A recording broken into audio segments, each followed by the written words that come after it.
that your own pseudoscientists say that it's not a force. Now, the next topic would be, I said that gravity doesn't exist. We can get to that topic, but don't conflate the two topics just yet. Do you understand? Yeah. Okay. So I say gravity does not exist. I have the non-existence claim. You now, do you think gravity exists? Yeah. You now have to scientifically demonstrate gravity's existence. Okay. Fair? Well, that's fair. Yeah. So, which gravity are you speaking to? Number one. I guess Einstein's way of talking about gravity, because Okay. well, we know Newton. It wasn't a magical force that attracts two objects together. We get that, but there was a few things that showed up, mainly like with the planets, like with the orbit of Mercury and There are no other stuff planets. like that. Yeah. Don't Right. worry about that. Don't worry about that. Wait, Okay, I'll move hold up. on. Hold up. So Don't worry about that. You said Einstein. Now you have to scientifically validate the general theory of relativity. So you have to go back to his paper from November 25th, 1915, and you have to pull at least one scientific hypothesis from that paper out of there. That's the onus is on you now. Can you do that? yeah, Okay. So go ahead. We'll wait. We'll talk. We'll talk in between you trying to find it. But as soon as you find that, what we're going to need is the scientific hypothesis from that paper, and we're going to need you to identify the parts of that hypothesis. Is that unreasonable? sounds very reasonable. Okay, fair enough. It might take you a little bit of time. The ladies and gentlemen in here are going to talk now, and then when you have it, you can interrupt. How about that? Fair? Okay, sounds fair to me. Okay. Is there a time limit on it? Yeah, an hour. I'm not going to take an hour. I'll try to find it. Okay. Okay. You may need that hour. You'll You may definitely need need three. more. I could give him an eternity. Don't heckle him. Let him go. Yeah, but you get to the point where you realise somebody's been sent off for a tin of tartan paint, don't you? That paper is together with the moon landing papers. That paper exists. Let him Same go. filing cabinet. Don't heckle him. Okay. Yeah, what QE's trying to say is, can we temporarily, while this chap toddles along, we'll check in on him periodically, but we can discuss Brian's belligerence or Adam's drunkenness or something like that. Yeah. Yes. What Kiwi's trying to say is mind your business. Yes. Well, can we also ask for a left-handed glass hammer? I found that chocolate not teapot. right now. not right now. Maybe when he comes back. Okay. So just carry on. I'm going to go get a really big salad, and then I'm going to sit my ass back down here. You guys carry on and don't heckle you liberator. Got it? Can't you just have fun? I only want to point it out what Brian said. They don't like because we exist. That's correct. That's you pointed in. That's all these 237 last year. They don't like us. It's not about shapes. Yeah, because they don't like any opposition to what they currently hold true. Yeah. Yeah, we ruined the consensus. I know. But for consensus, it's enough 51%. They want to be the Borg. It's nuts. Well, at this stage, with enough, let's say, weekly money thrown my way, I could disappear. How much are they willing to pay to get rid of us? Really? I don't know, you know. I truly think that Witzik believes the stuff that he says. I don't think that he's saying it, and I just think he believes it. I just want to have this out with Brian. I get your sentiment, and I'm not disagreeing with you, right? You're suggesting that, pay me £1 million and fine, I'll never mention it again. Right, I'll take your hush money. Okay. But I watched a short from Joe Rogan, and he's talking about life in general, and he's saying that when he got to about 27 years old, he was on TV, he's doing a show, he's earning good money, and he buys his first apartment. And he says this place was nuts. It's in Hollywood. It's got a loft. It's got a pool table in the middle of the lounge. He says it's absolutely nuts. This is like the best thing ever. He says after about a month, he was walking back into this apartment, and it suddenly dawned on him, this isn't the amazing luxury apartment anymore. It's just home. And his standards, after a month, had just readjusted to his environment. And he said that at that point, the high has worn off, and the feeling that you actually have sat at home is absolutely no different from one apartment to the next. But, the idea of getting it for a lot of people is something that they'll fight tooth and nail to achieve, and maybe put themselves into crippling debt to get there. And once you're there, it's just home, right? So the point is that you can spend a lot of time chasing money and not necessarily see the other things that are surrounding you that are much, much more important than money. Yes, we all need money, and if you're short of it, life becomes very difficult. I get all those things. But I still stand by Joe Rogan's point in this regard, only because of being a rep. So I got to go into, the best example of this is London, because the standards completely change. So don't get me wrong, in this town that I'm in, there are some beautiful houses, and they probably cost several £1 million. But the same equivalent house in London would be 30, 40 £1 million. Absolutely insane, right? But the houses, they're the same. There's no real difference. The same goes for the the crappy terraced houses in London, right? When I was an estate agent very many years ago, what used to be the crappy houses, the entry-level houses, were the flats like I live in, and the terraced houses, right? They were the cheap entry-level houses. Well, in London, a cheap terraced entry-level house is £1 million, right? But it's in the centre of London, it's a very nice area and all the rest of it, and it's in the centre of the universe in terms of business. Great. But it's £1 million terrace house, which is horrible. Like this long corridor-style house that's on a street that's all next to each other with no front garden. And you're like, okay, you're just in a terraced house. I remember once dropping it must have been, I don't know, maybe £100,000 stereo to this journalist who wrote for the Times in the middle of London. And so that he could review this 100 grand hi-fi, I dropped it at his house. And it was this crappy terrace. I remember looking at the prices of it. And back then it was something like £690,000 for one of these houses that he was living in. And I'm like, they give these out free in Wolverhampton to single mothers. You know what I mean? It's the same house as literally they give to single mothers in Wolverhampton that I'd also been in for free. But in terms of your life position, that guy writing for the Times, living in his terrace house, is just home at £1 million now. And the woman who's a single mother getting a free council house from Wolverhampton Council is also just at home. What's the difference? Well, the guy's got a lot more responsibility in a nicer smelling suit.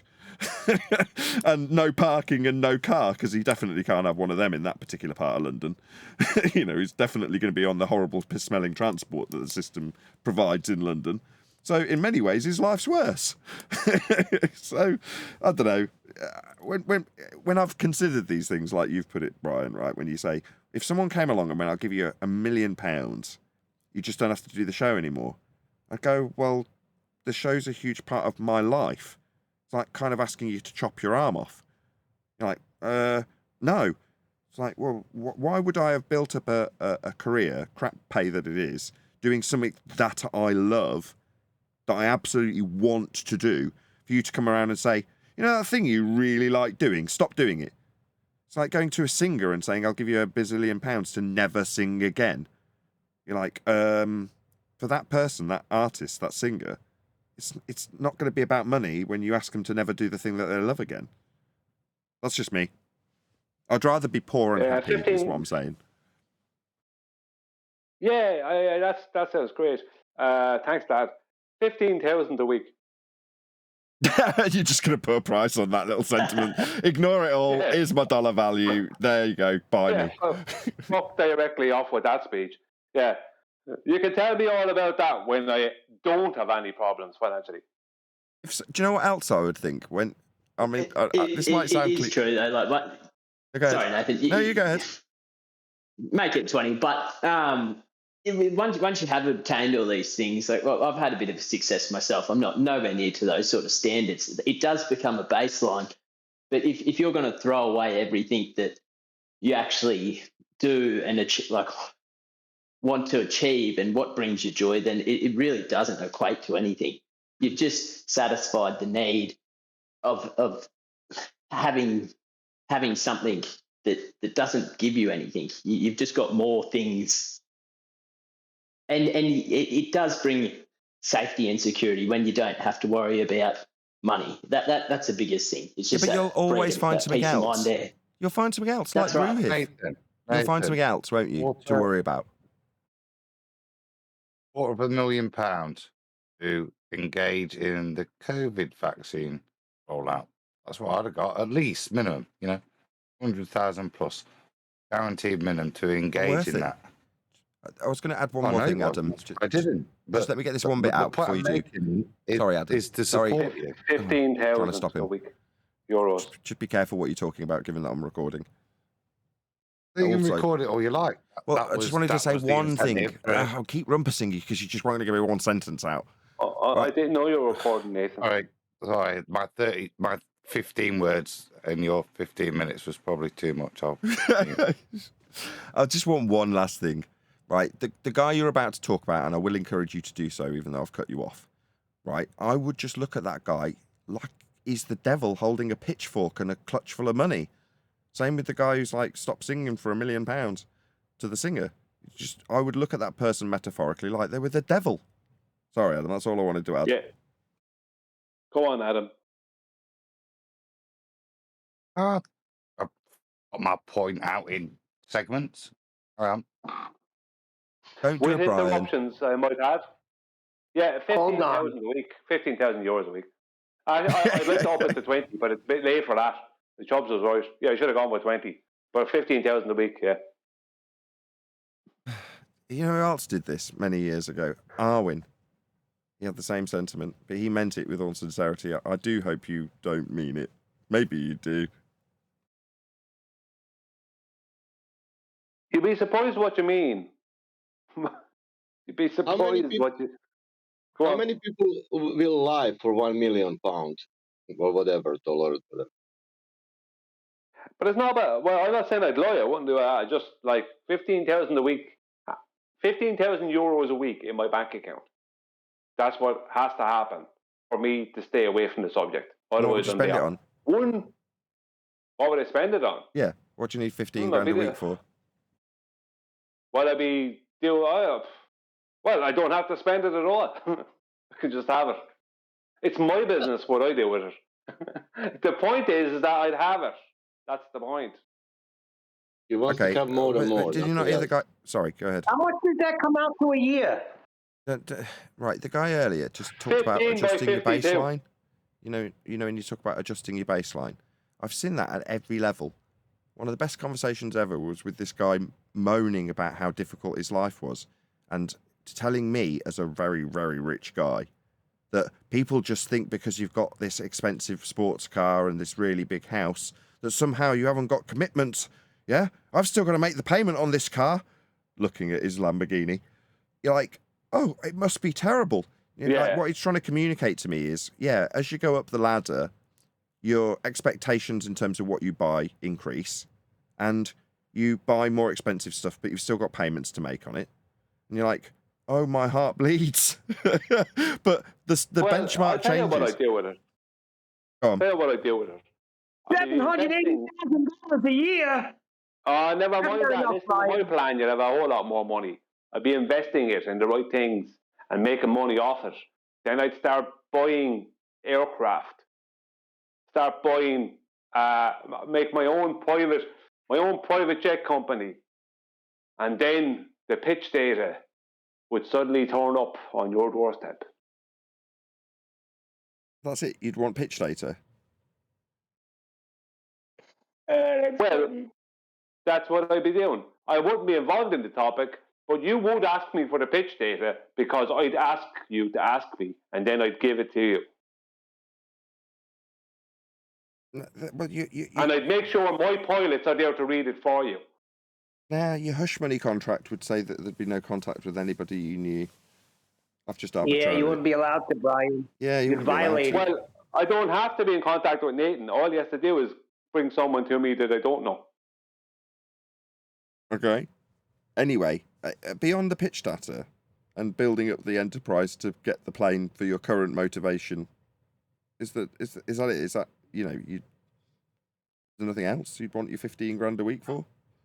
20 grand. Oh, all kinds of stuff. I'd be doing all kinds of stuff with it. What? Whatever cause that can help out that I think is worthy. All kinds of stuff I'd be doing. But what I wouldn't be doing, I wouldn't be in Tesco's going, I'd like to buy those 2 pillows for €10. Maybe next week. I wouldn't be doing that. I just bought some new pillows. We've been saving up for them. Yeah. I'm dead serious. I suppose we can dream, huh?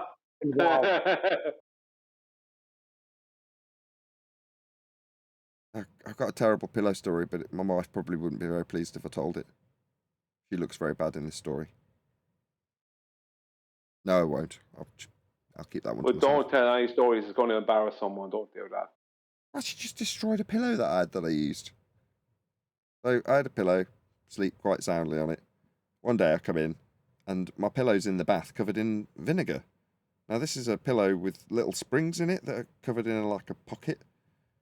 And it was an expensive pillow, but it was dirty because it was old. But as sad as this sounds, we haven't got money to buy pillows. So when she destroyed it, I'm like, why have you covered this in vinegar? She's like, that's what they recommend with pillows. I'm like, well, maybe if they're full of fibre, but these are full of metal springs. So, you know, this is now shagged. So that wasn't very good. So then I end up with like neck ache for 3 solid months while I'm using multiples of these crappy pillows.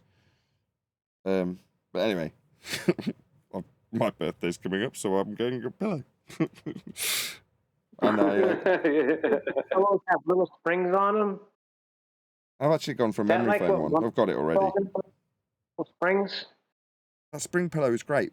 She did, to be fair to her, about a month after, bought me a replacement, but they'd obviously changed the design and made it cheap, like most things.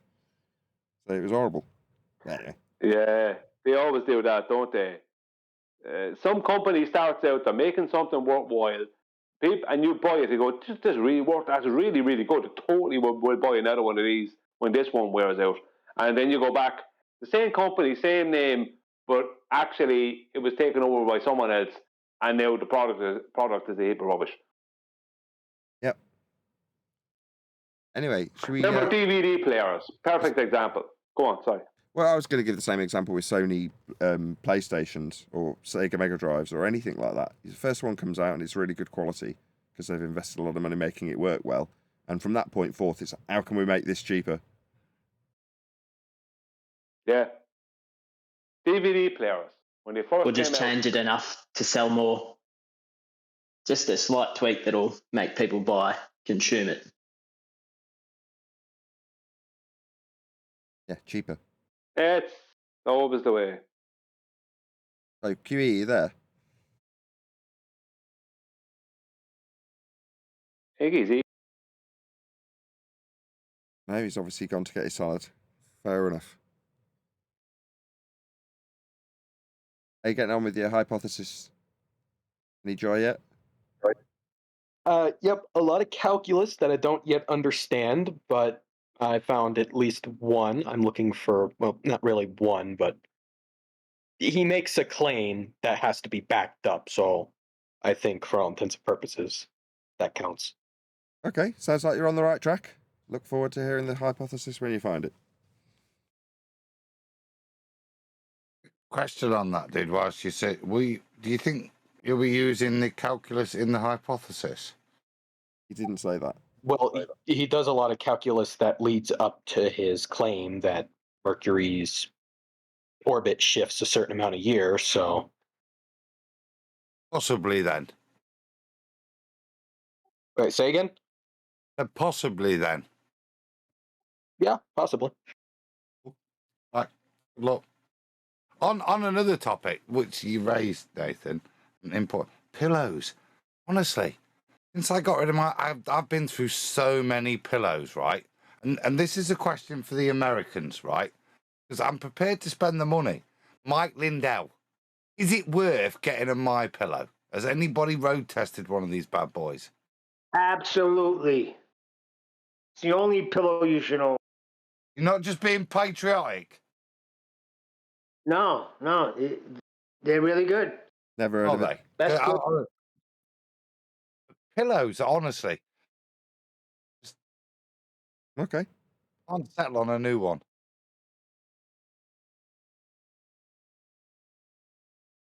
Very good.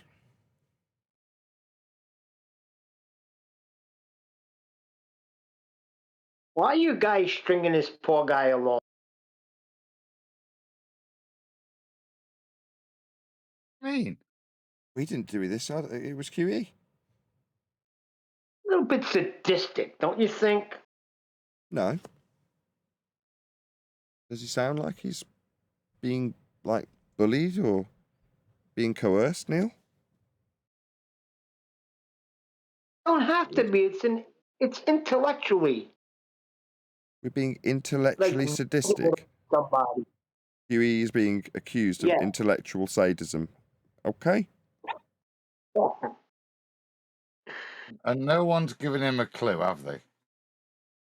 No one said, go to the store and ask for a long wait, have they? Chocolate teapot. Did you say the glass hammer before? I said, glass hammer, tin of tartan paint. I don't know how much more you can highlight the issue, but, you know. He's going to defy you, Adam. He might come up with this. Who knows? Well, and maybe it'll include calculus within the hypothesis. Hey, wait. Hey. QE wants to lead It this should be a train. rude awakening. Look, QE's going to lead this train wreck off the tracks, not us. Choo-choo.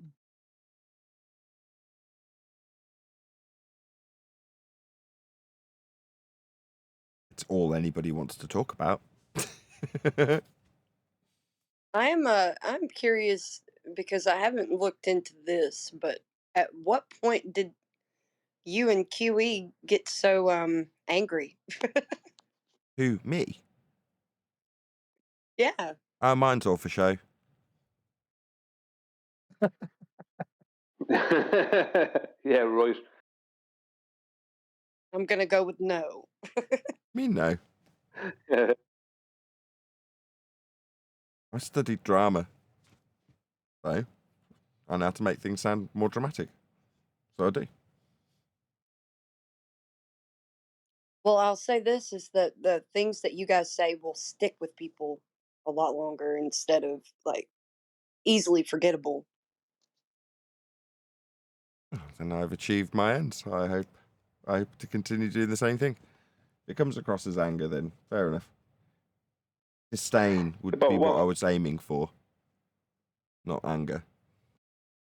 I've never been angry at him as long as I've known him. Who? I meant like in Nathan. general. To Nathan, never, not even once that I can remember. No, I'm not asking if you're angry at him. I'm asking why you're angry in general. Because I have anger management issues. Oh, okay. I never thought QE was angry at all. Well, you don't hear him on 24/7 at night when he comes on to bang up some numpties. That's not Okay, anger. Yeah, but that's have to deserving. make the distinguishment. That's here. righteous, deserving. righteous indignation. Just because There the you man, go. That's biblical.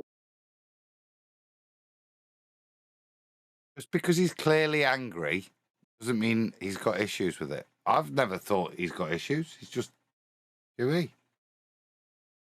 They teach Hold on, you I to want do to keep that. this biblical. Not What biblical? yeah. Neil, can I give you a little bit of advice? I am Mike. Yeah. Am I roboting? Hang on. You're at home, aren't Why you? am I? Oh, Hang on. Listen. Please listen to me a second, please. You're at home, aren't you? When you're having bad issues with your internet, with your connection, isn't it? I shut it off though. You should. All right. So yeah, but you should. Yeah, and you have your. But it's working better now with what I said, isn't it? Because I'm standing still. If I'm walking, it's But did you make sure you're? Yeah. So you shut off your Wi-Fi on your phone, yeah. yeah. I have to. And you have your mobile data on.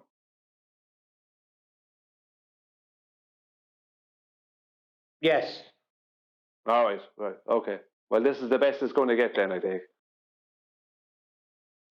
See, if I'm driving, I don't know. It's this phone. Neil, have you made sure you're in the cupboard under the stairs?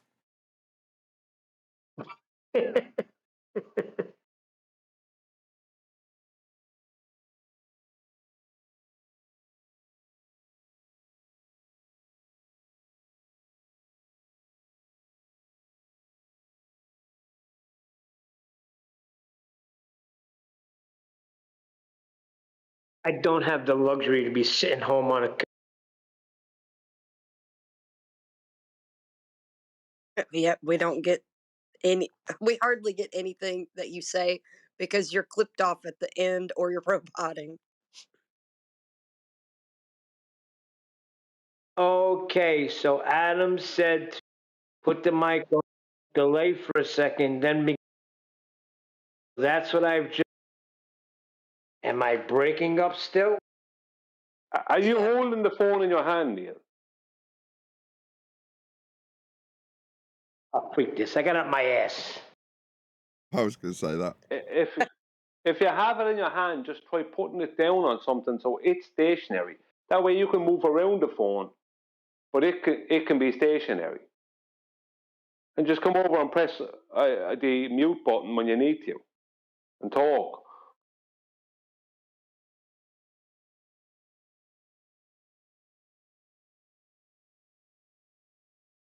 Do you remember Norman Collier, Brian? No, Adam, I don't think I do.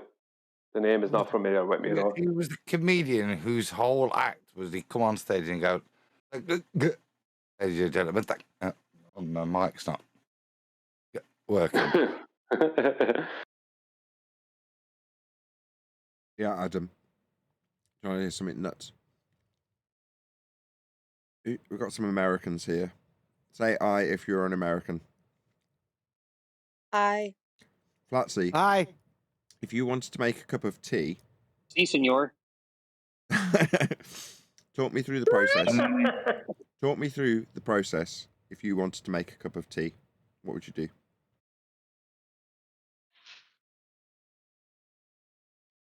would get some water, boil it.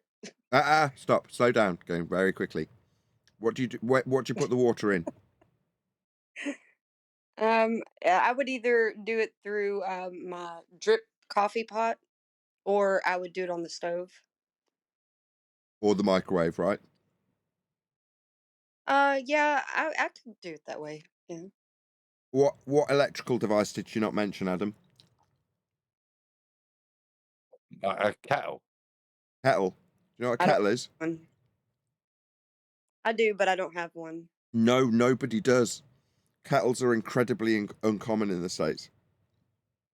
Don't have them in Yeah. Italy. You know why? Because their electricity system is so shit. It's like toasters. They're shit. There's no power in the grid. Yeah, kettles are a must. You have to have a kettle.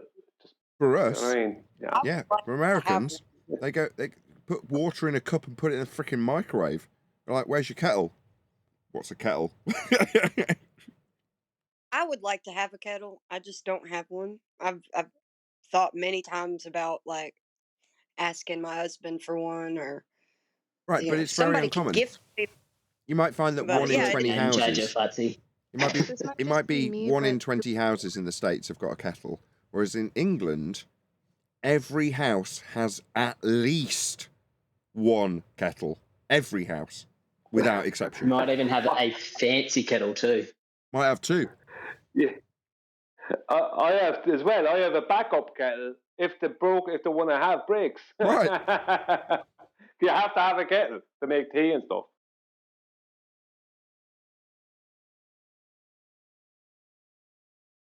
That's hurt good. my brain. That's probably hurt my brain. Yeah, nuts in it. You mean Yeah, that Thomas is thing like, how hurt can my you not have brain. a kettle? Sorry. It's very How rare. can you I'm not have dumbfounded, isn't it? But there you've got me.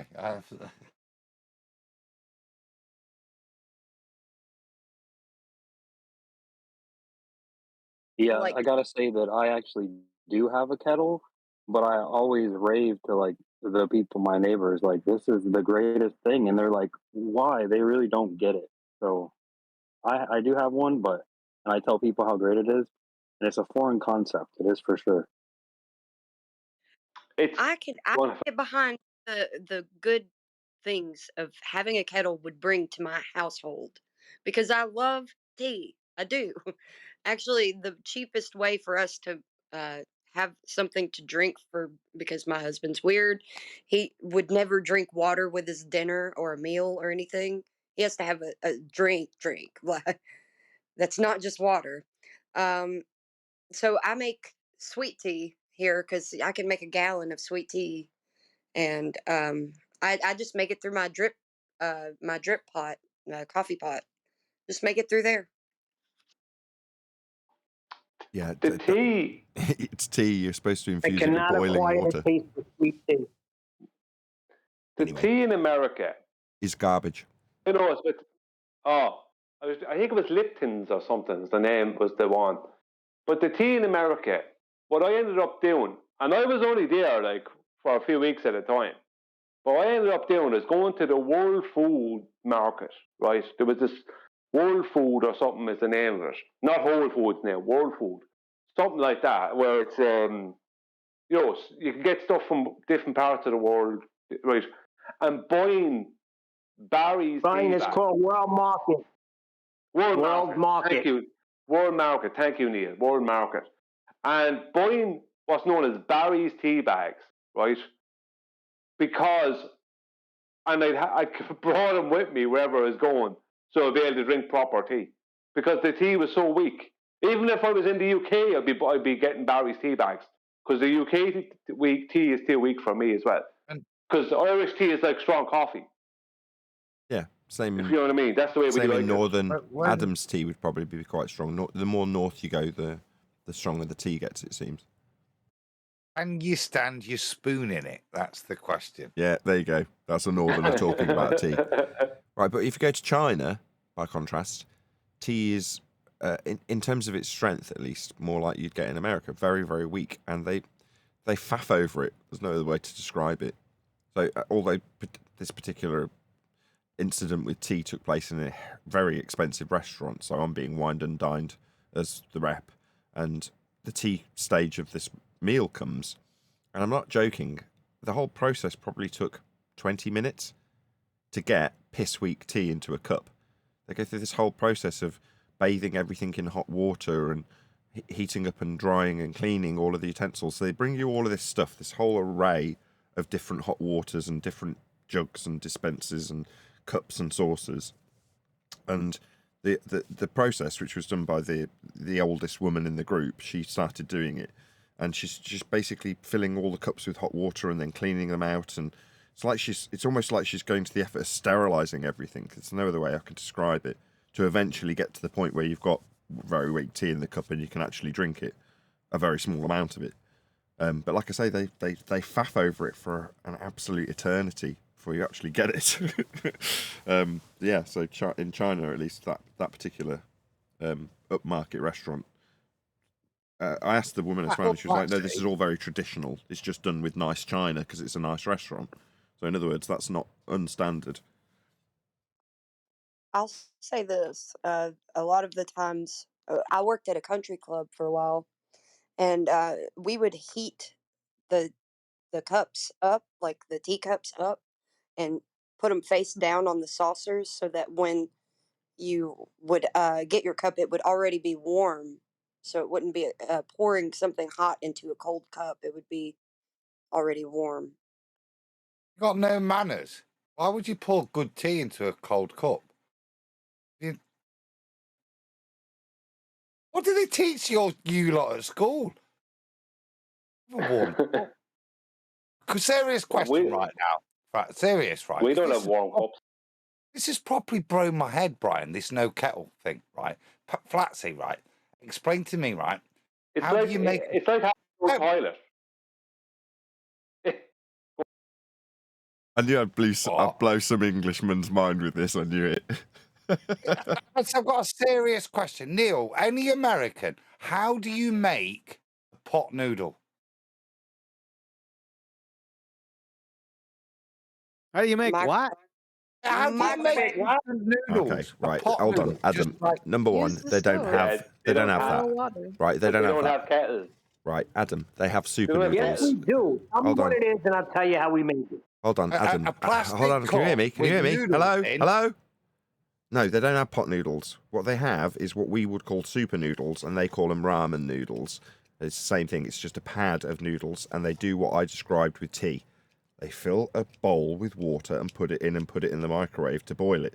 That's bullshit. No, we don't. No, all of them do I don't put nothing in the microwave. No. Everything is done on my. Shut the hell up. I'll be speaking on behalf of Americans here.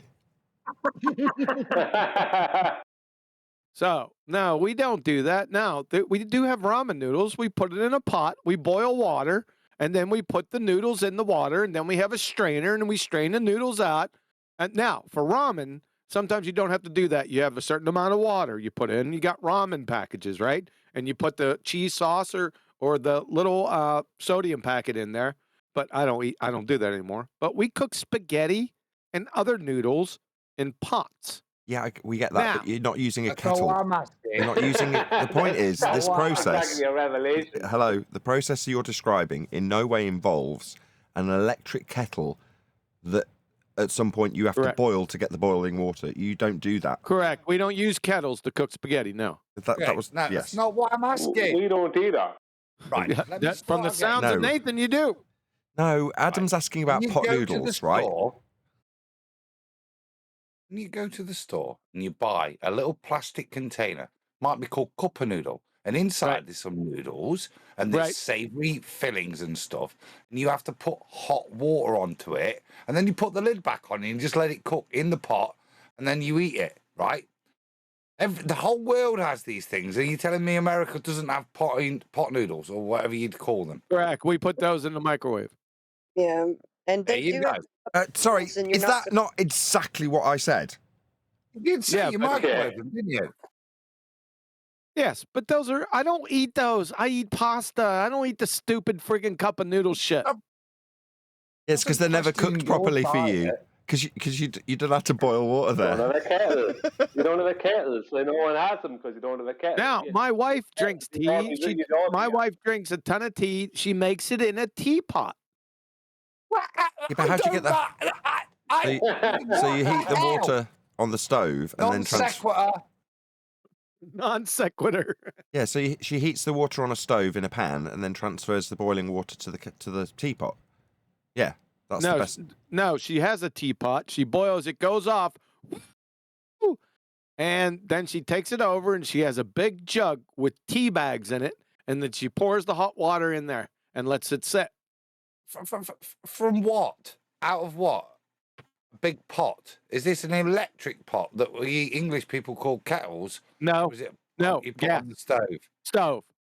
Yeah. Ah. It's a beautiful pot. I'll go take a picture of it. That reminds me of the 70s when we used to have power cuts. That's how you'd make tea then. Yeah, it'd get out your backup kettle with a whistle on it. I've still got one.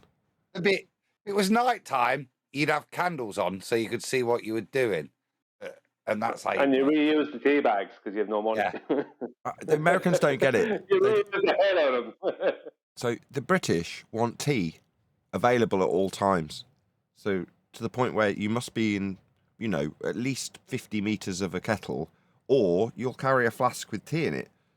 To the point where there must be tea on demand at all times from most British people. Or, British and Irish. Irish people are pretty much the same. I mean, the amount of tea. I think we drink more tea than anyone in the world. Yeah, as far as I know. Tea just is. I think we even drink more tea than you drink. It's just non-stop tea, non-stop. I'll give you a true analogy. I about 4 months ago bought a bean to cup machine because I love coffee also. The girls at work have figured out how to use the milk frother, just get boiling hot water straight out of it to make tea. Loyal to the kettle. Boiling hot. It gives you a little bit of bubble. It's like a teachino. You get this bubble layer on the top, but nasty. Because it's always on, right? So you can turn that tap to get the steamer wand to produce water, basically, right? Just condenses in the steam wand. But then they don't have to wait for the kettle to boil, do they? They can wait 5 minutes for the steamer to fill a cup. Because that's how long it'd take. No, because you can put it on like 2 settings. It's got the steaming to just aerate your milk, or just like proper hot boiling water setting. It's like a straight instant, those new taps you get. So it's a good setting. You can just do it and it goes boiling hot water on your tea bag straight away. Yeah, fair enough. Well, the nicest tea is out of those tea machines. They're the ones where they've had loads of tea bags and hot water in them, and they're kept warm. You haven't plugged in. And you just have, it seems like a never-ending amount of tea. Yeah. And it's always just the nicest. The tea is always just perfect. Yeah, that's because it's basically Indian tea. That's how the Indians make it. So the Indians make it over a long period. So when you get basically that tea, there's a very small amount of tea in those giant. I know what you're talking about. You're talking about a giant kettle with a little tap on the bottom that is basically an enormous kettle. But they do actually put the tea directly in the kettle. That's what you're talking about. It's kept boiling. Yeah, about 3 foot high. Yeah, those are wicked. But that idea is just the way the Indians make it. They will make a giant pot of it, and it will stay on for ages. Well, the Indians make the best tea. Well, in my opinion. Dot or feathers. Anyway, there's a picture in Ballbuster's text chat of my wife's teapot, yeah.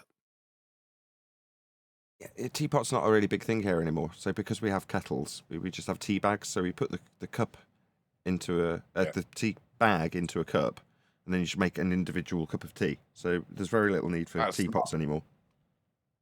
That's not a teapot, Kiwi teller. That is a kettle. It's a stove. Is that a kettle? It's a stove. Yeah, it's a stove kettle. If it's the thing you put on the stove, the thing to put on the stove to heat the water is still called a kettle, even though it's just not electric powered. That's still a kettle. That's still a kettle? Okay. So much cat food. It's so what? There's so much cat food. I couldn't help it, but that's all. Oh yeah, I got a lot of cat food. Yeah, and there's lasagna right beside it. Yeah, go ahead. Sorry, you're saying Nathan's point is proven because you didn't even know technically what a kettle was. You didn't even know you had one. No, I don't drink fucking tea. Fuck a bunch of tea. Well, you're missing out. Well, we're also the English and Irish and Scottish and Welsh are also unusual in how we take tea compared to anybody else in Europe. So we have it hot water and tea, obviously, but then we have 1/8 of the quantity of the drink, milk, which is very foreign to most people. Oh, you have to have milk. So you put milk in the tea. See, straight away. Yeah, so you put milk in it. Fucking animal. You see? Yes, you're not barbarians. Jesus. And some people fill it with sugar as well. They have loads of sugar in that's there. very uncommon. That's actually quite uncommon in England. Most people take it without. Really? Not in Ireland. Not in Ireland. They Oh, really? load that up. You can only stand a spoon in them. Is that Garut says, shut the hell up. Garut says he uses honey. So do I, Guru. Me too. I don't put milk in mine. That's weird. Honey and tea, best friends. That's because you don't have the right tea. If you get, I'll have to send you a photograph of the tea to get. The next time you come across a world market, get this tea, put milk in it. Forget it. Yeah, what's Coffee, the all that will go out the window after that. what's the standard tea in England? What do you guys drink? The same brand or Yeah, type, there's or a few. is there? There's PG, Tetley, Yorkshire tea. That's about it. Those are the main ones. Those are the main ones. And PG. how is it brewed? How is it in bags? Is it Yeah, brewed it's in a bag. somehow? So they're like 1 cup serving of tea in a perforated bag that you cover in hot water and leave for Oh, okay. 2 to 3 Okay. minutes. Yeah. Like in have you ever seen Meet Joe Black? You ever seen that movie? Yes. So Meet Joe Black, the devil character, explains that he wants a cup of tea English style, and they give him a tea bag that he's dipping in and out of the tea, and then he pours milk in.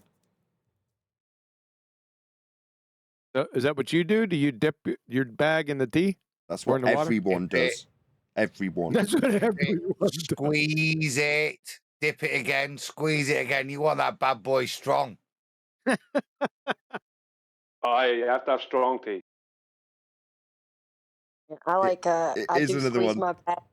This might blow the Americans' mind. Okay, so in America, how old do you have to be to consume alcohol? In America. Depends. Some states are 18 or 21. I'll be speaking for Americans. Male or female? I'll be speaking for Americans in here. So 18. More's the pity. Shut up. 18 to 21. Nathan. Okay, now ask me that question. I already know the answer to this question. What's the answer? Well, I don't know for England. I wasn't there, but when I was in Germany, I think it was 16. No, that's wrong. Okay. Next guess. Anybody else? What's the legal age you can consume alcohol in England? 12. 12. Got heard 12? No, wrong. Lower than a 12. Lower than a 12? 9. No, much lower. Much lower. Holy shit. Fuck off. No, I'm not even joking. Keep guessing. 5. 5. Correct. The legal age to consume alcohol in a lot of European countries is 5, but here specifically it is 5. Now, to purchase alcohol is 18. In a restaurant, so long as you've got a supervisor, you can, as long as you're not purchasing it, you can drink in a restaurant. But the legal age of consumption of alcohol is 5. Now, I told this to my wife the other night, and she went, "No, that's never true." And then I repeated back some of her stories she told me about her parents giving her alcohol. And she was like, "Well, that doesn't count." I'm like, "What? Of course it counts." We used to have, when you were poorly as a kid, your mum would put whiskey in the tea. Here it comes. Yeah, whiskey in the tea. Exactly. Worth of tea. Yeah. People in Hot Britain toddy. give their kids alcohol. In France, it's not at all uncommon to see children drinking wine. Not just sitting around drinking wine like women on The View or something, but like with a meal. Right. Okay. I was gonna bring up a hot toddy. I was gonna say I like to squeeze my tea bags, and I put honey in it, lemon, and a shot of whiskey. Now, that's when you're feeling poorly. You'd have that. Yeah, honey and Yes, tea. yeah, I would do it if I didn't feel well. I would do that. Yeah. Yeah, we do that too. Honey and tea when you're feeling poorly. Whiskey I liked. That's Now, do what you made drink it green particular. tea? Do you boost your immune system We're and not shit fucking with your hippies. open-toed, Not with your fucking hippies. open-toed sandals? No. Fucking really bad. Green tea. What you got to realise about tea is it's what built an empire. Yeah. Whilst everybody else was trying to build cities, drinking wine and using just normal dysentery water, We were constantly boiling all of our water, enabling our cities to be much better populated without lower levels of dysentery, True. enabling us to build an empire. Absolutely true. That's actually that's what you taught about tea and the British Empire as a child. We But we're boiled our taught water to make tea. we're taught That's about pretty cool. we're taught about tea over here in America, like throwing it all into the ocean. Well, you guys did So it I with guess beer. So, you know, when you do have the same problem, you consume beer. Well, I saw a thing on TV about London back in, it's obviously a couple of 100 years ago, but it's actually not that long ago, actually, though. No, it's not that long ago. I'm talking the 1800s or something like that, where there was more alcohol consumed in London over the course of 2 days or something than is consumed in the whole of the UK now in 3 weeks. Yeah. Because there was no clean water. So Exactly. everyone, children included, drank alcohol. If you drank alcohol, it wasn't gonna cause you to be ill. So that's what people drank. It's pretty smart. Yeah. But everyone's shit faced. That's a problem. Like that in Russia. Okay. People in Russia, when I used to smoke cigarettes. I don't really smoke cigarettes anymore, but nevertheless, when I would be a rep, I'd be in Russia, and I'd get off the plane, and it'd be 4 a.m, and you'd go to the hotel, and you'd be like, all you want is cigarettes. So you go and you queue at the kiosk like all the other sad tossers that are queuing at waiting for this kiosk to open. And what does the kiosk sell? Well, it sells chocolate, and it sells all the usual kiosk stuff, but it also sells cigarettes, papers, and vodka. And the people who are in the queue with me, they're queuing up to get vodka. So first thing in the morning, we're going to go and get from my kiosk vodka. And it's perfectly standard. It's not like it's frowned upon. Everybody does it. Everybody's drinking alcohol all day long. It's just normal. Vodka is a drink you can drink, though, a lot of and kind of function. What I mean by that is it's very clean. So it doesn't give you the same after effects. Yes. Like I drank a load of vodka one time, and I woke up the next day like nothing happened, and I drank a load again that night. Do you reckon it was at Christmas time or something? It was just vodka just doesn't give you make you sick in that way. Well, a Scottish rep took me to one side, right? So this was, I think it was either my first or second time in Russia, and I'm there with this guy who was a rep for a cable company, big fat Scottish guy, and I'm waiting for whatever you want to call him, the people who are going to show us round, and we're trying to sell to them, but they still, when you're a rep, you get treated nicely when you go to them. It's just how it works. Anyway, so we're waiting, or I'm waiting for them to come and pick me and a couple of other reps up, and he recognises me. John Carrick, his name was, and he comes up to me. Oh, hello, Nathan. Starts chatting, and I order a beer from the bar while I'm chatting. I'm like, do you want one? And he's like, don't drink that beer. I'm like, what? He's like, what will happen tonight is we will get through an absolutely horrendous amount of vodka, just a huge quantity of it. He says, if you drink that beer, number one, you'll be absolutely shit-faced after the first or second vodka. You won't be able to walk. And number two, you'll wake up with the most horrendous hangover, because it's rude to turn them down. So don't turn them down when they're offering you vodka. Just drink it. Try not to drink too much, but also don't be rude and turn them down. I'm like, I don't drink. I'm like, I was only trying to be polite ordering this beer with you. And he's like, well, just don't mix the drinks. Just drink the vodka. I'm like, okay, fine. And that's what I did. And obviously you get shit-faced. You're drinking huge amounts of alcohol. But exactly as Brian just described, the following morning wasn't actually a problem. They're all drinking plenty of water as well. But it didn't, suddenly cause me to not function the following day and do the show or whatever it was I was doing. Whereas, thank God, because the Scottish guy that was there with, if he hadn't been there to advise me, yeah, I'd have probably done something stupid, or got too drunk, or woken up with a horrendous headache. Yeah, you're right, I think. All right. Well, thank you for that. You liberators back. Yep. So Einstein has written thousands of pages of words, and I really only managed to find one thing from him that was less of like an outright stated hypothesis, but more of like a claim he made that have to be backed up through observation. But more importantly, I found this document on, what is it called? the what's it called? The Eddington experiment, Nope, which uses nope, his math. nope. Stop. Ain't use that? Stop. No, to be an actual scientific theory, it has to be within the confines of that paper, Einstein's paper. Really? Yep. So We the dude can who we can get to Eddington's here in a bit, but to be an actual scientific theory, it has to be on or before November 25th, 1915. may you tell me as to why? Yes, because to be a scientific theory, to be published as a scientific theory, it already has to be done. Like the experiment already has to be done? Yes.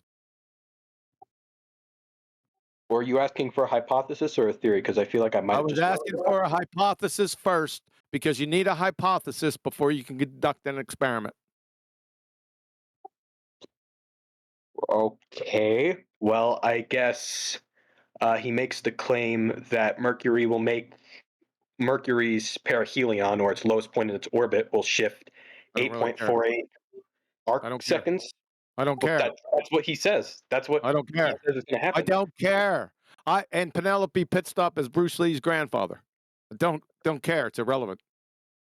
If he Wait, doesn't really? have a hypothesis and it's not validated by experiment, then that paper doesn't contain a scientific theory and is heretofore crushed. Now, you want to go with Eddington. You're thinking Eddington had done some type of experiment. I want Eddington's hypothesis written in live stream or Ballbuster. Whoa. Oh, you're not. Whoa. You're whistling past the graveyard you've just dug. Let's Okay. not be too hasty. Does he appreciate what you've just said about Einstein and his so-called theory? I don't know. So let's check. Check what? See? Check if the experiment, or if there was an experiment for. I don't know what you're asking for.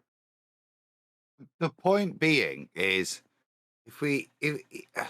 and not assuming that the Eddington observations is an experiment, if this was done after Einstein published his theory, is there any scientific evidence for Einsteinian gravity? And it was published. Not did somebody concoct something later, whether it's valid or not is kind of irrelevant. At the point of its publication, is there any evidence for it? The Eddington experiment was. We can get into Eddington, can't we? And his Sure. observations. No, we can't. No.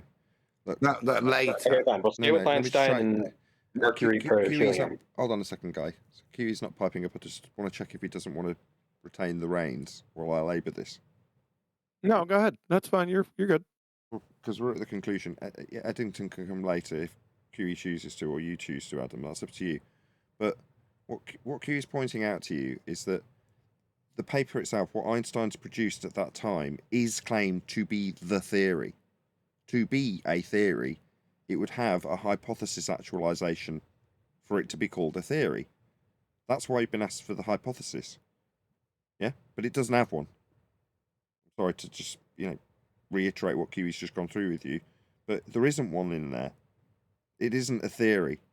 There is no science backing pseudo-Riemannian force-based time bending. It's just hijacking the terminology. It isn't science. It's not got a hypothesis to actualize. There's not even a phenomena to observe to start this process off. So you're on a fool's errand, unfortunately. You're looking for stripy paint. So I feel like maybe you're hijacking stuff by saying that, well, the theory has to come before or after the experiment, of course. Although he did mathematically come to these numbers. No. Stop.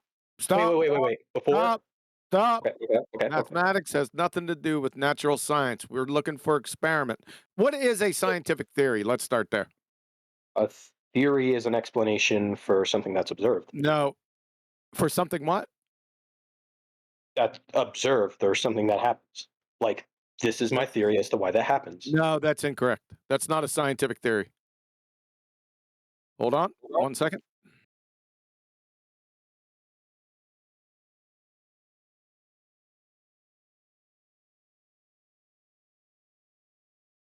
Just while he's looking that up, props for pouring your way through it, though.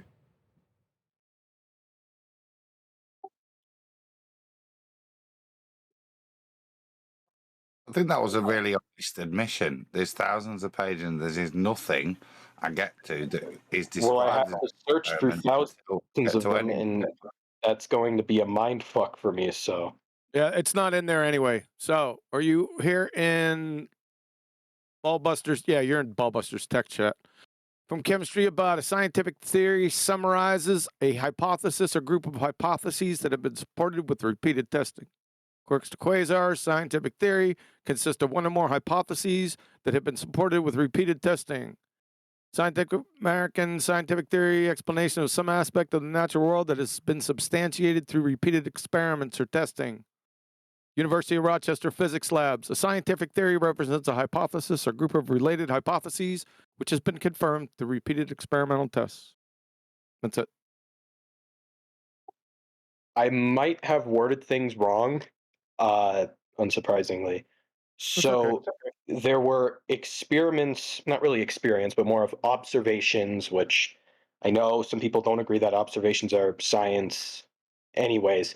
So there was observations made about Mercury. And No, who cares?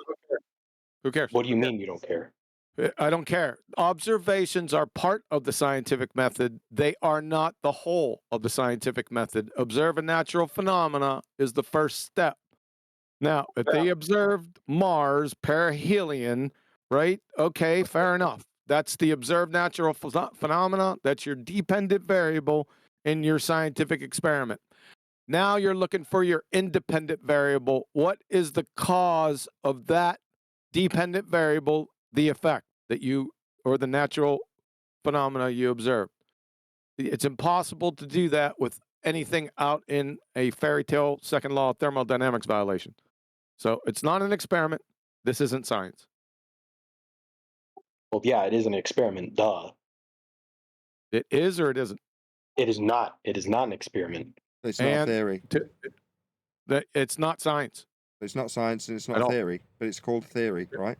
Einstein's theory? Yep. It isn't. It's just lying. Well, lying about what? Are like being the a theory. Numbers made up? Being a theory.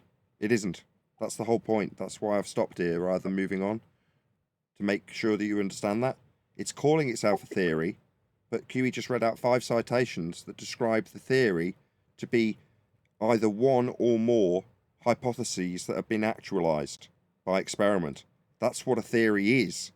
This Einsteinian paper doesn't have that. Ergo, it's not a theory. It's not science.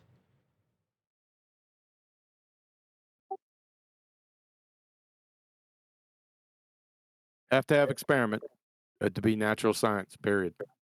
But there can't be an observation.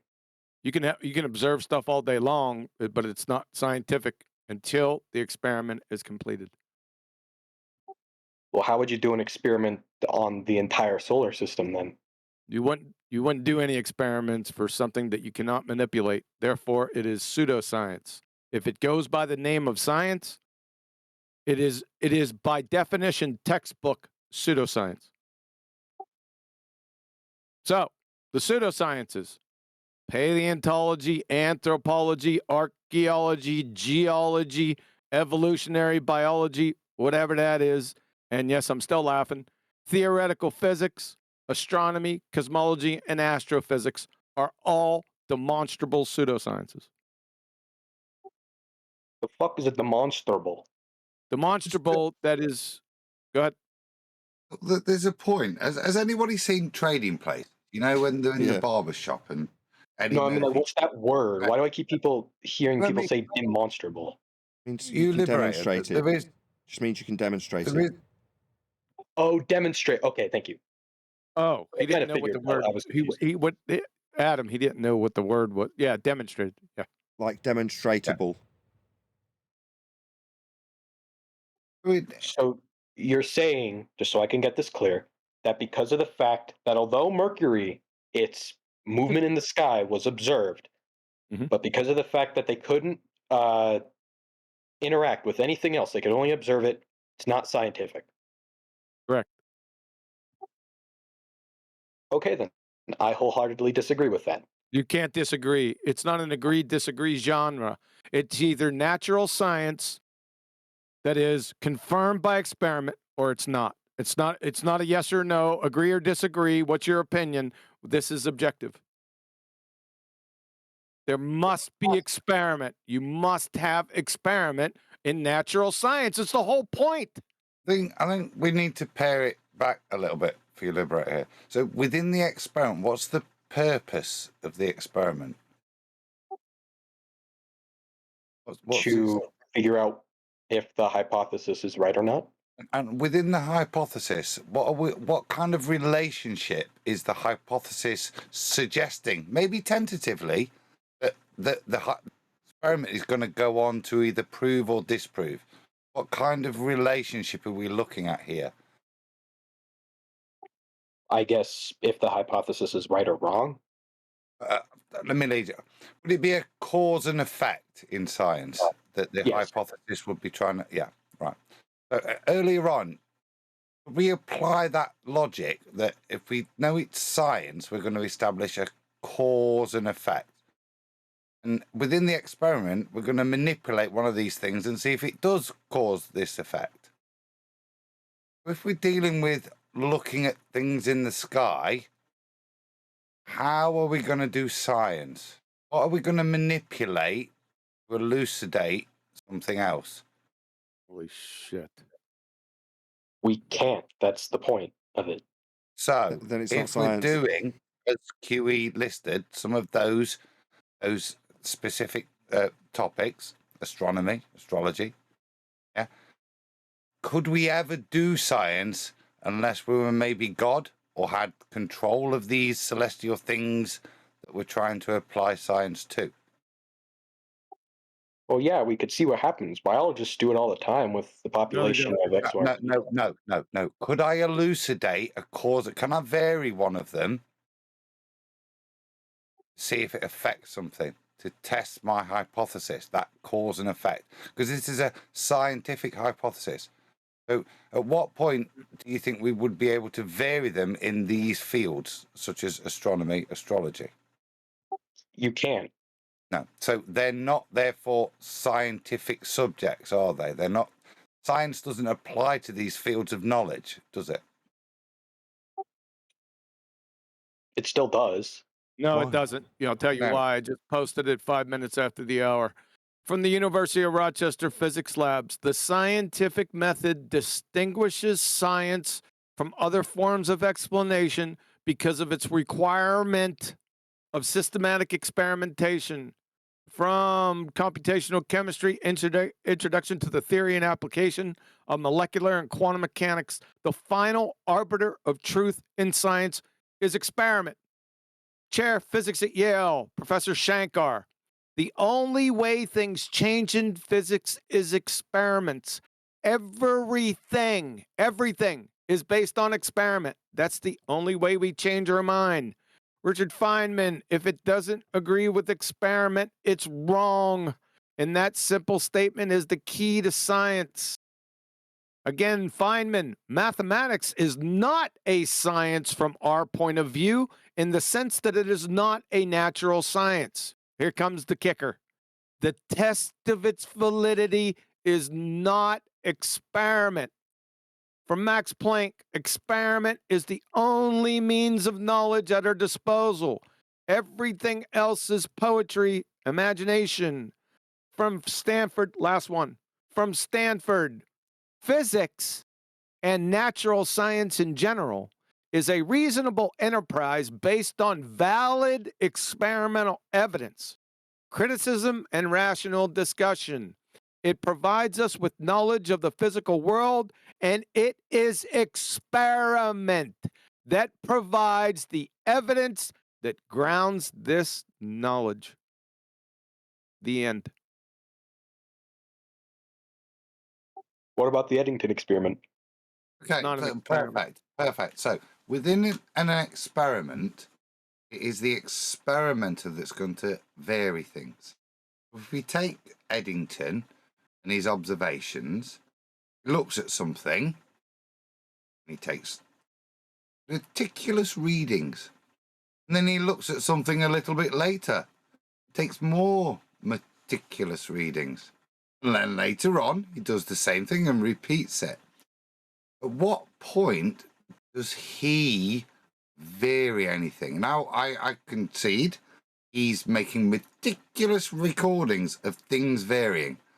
But when, to qualify for the definition of experiment, does he vary anything? No. And it's not an experiment then, is it? It's an observation as described. If you bother to just go past the headline, you'll see that it is. Wikipedia, the Eddington experiment. The Eddington experiment was an observational test. It's not an experiment then. So the first sentence out of Wikipedia says it's not a scientific experiment. It was just an observation. Well, it says there is no independent variable in observational studies. First thing I found on Indeed.com, because I don't know why that showed up first, but And Well- that's cool. But is What? Say that again.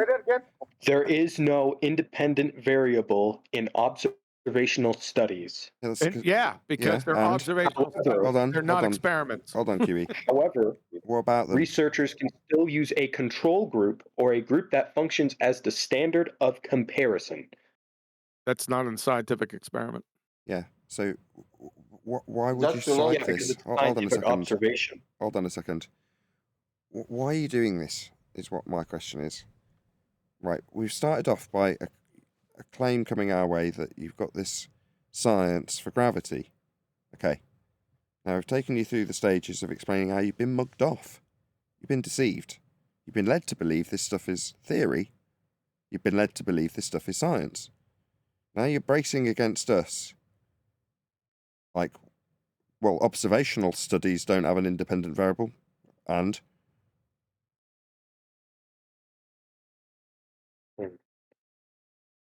Why are you doing this? You've just been lied to and mugged off. People have told you they've got science, so you believe what they say. And up until presumably now, you did. Because you're prepared to fight for the idea that Einstein was science. It isn't. But you were deceived into believing it was. Presumably you're on the cusp of realising that. But you want to brace against us for I'm still talking. You want to brace against us for educating you in that. And we're your friends. Yeah? We've understood how the fobbing off of society now works. They say, this is science, and people like you go, oh, it is. Well, then it must be true. Because that's what science means. It means you've proven something.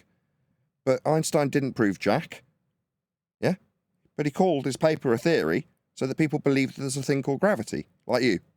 You've been mugged off. We're helping you realise how you've been mugged off. It's like when someone's getting cheated by a swindler and someone comes along from their immediate family and goes, no, this is a con. No, they don't really need the gift cards. No, they do. There's a problem with my bank. I must get them the gift cards. No, you're being scammed. And the person being scammed turns on the person helping them. That's you right now. We're telling you, you've been mugged off. This wasn't science, but you're bracing against us. Eli, can you go on mute?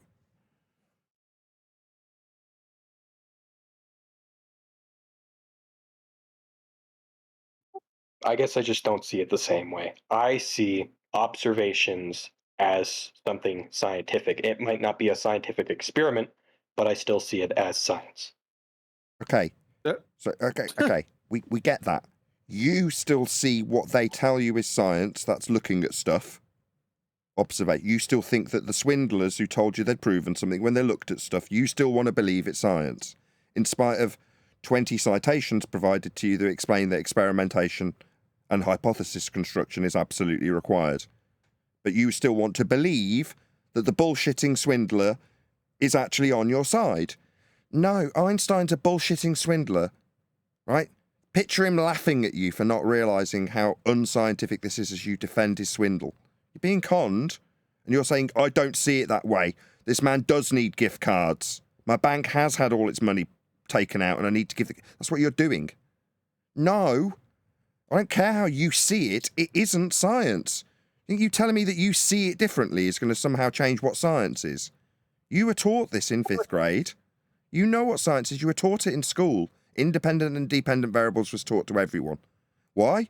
So that when the swindlers come along and use the words you know prove things, you'll think that they're proving things and tell people like us, who educate you further on what actual science is, that you don't see it that way. So do you think that's somehow a strong foundation to respond to us with? You don't see it that way. We've never met you. You're not like demonstrating a really high scientific acumen in our presence, but you think somehow it's consequential whether or not you see it some way. You're a fool. We're trying to help you, and you're telling us how you see it like we give two shits, while you simultaneously swear constantly and go on fool's errands looking for hypotheses. If you don't appreciate that you need a hypothesis, why in unholy hell did you spend an hour looking for one, only upon not finding one, suddenly go on some ramble about how observational sciences exist? No, they don't. You went looking for it and didn't find it, but now you're going to change the goalposts of your own stupid delusional belief. You've been scammed. That's it. Don't attack us and tell us we need to know how you see it. I couldn't give a shit, son. Don't even know your name. I've never met you. I couldn't give a fuck about you. Don't tell me how you see it. Say thank you. Спасибо. Pardon? Спасибо, брат. Say again, I didn't catch that. That's hello in Russian. Well, good to meet you. Thank you. Thank No, you. I mean, thank you. Good to meet you. Oh. Thank you. Yeah, I could tell that it was a pleasant demeanour in whatever language it was. Yeah, we're not your enemy, right? We're not trying to rob you of anything. And frankly, I don't care if you go away understanding science or not. I'm recording this for an audience. But in your mind, you need to tell us we're wrong. I don't see it that way. What way? What, the contradiction to the 10, 20 citations that you had? You see it differently to those citations, specifically detailing and defining what science is. Well, you've had it defined to you 20 different ways, but you see it differently. Yeah, that's how people react when they find out they've been conned. They can't quite believe they've been so stupid as to be conned. But you have. We all were. You just have to man up and accept that you've been scammed with science, that you still don't see how it's not when observations of things aren't proving a damn thing. It's just looking at stuff. You figure out a lot by looking at stuff. That's how I fixed my computer a while ago. That's fascinating. It's But not all this- science. It's just not science lost in geometry. All these citations, where they're coming from? Universities. Are they coming from? Yeah, are they coming from ether, from nowhere, or people? Because he said I disagree. That means he disagree also with all these scientists. Maybe perhaps we're looking at it too shallowly. Maybe if I knew a scientist, I could ask them about this and we could discuss it further. You're talking with one right now. My wife is sleeping. He's talking with one right now. Of course, I'm retired, but What did you No. study? Just out of curiosity. What did you study?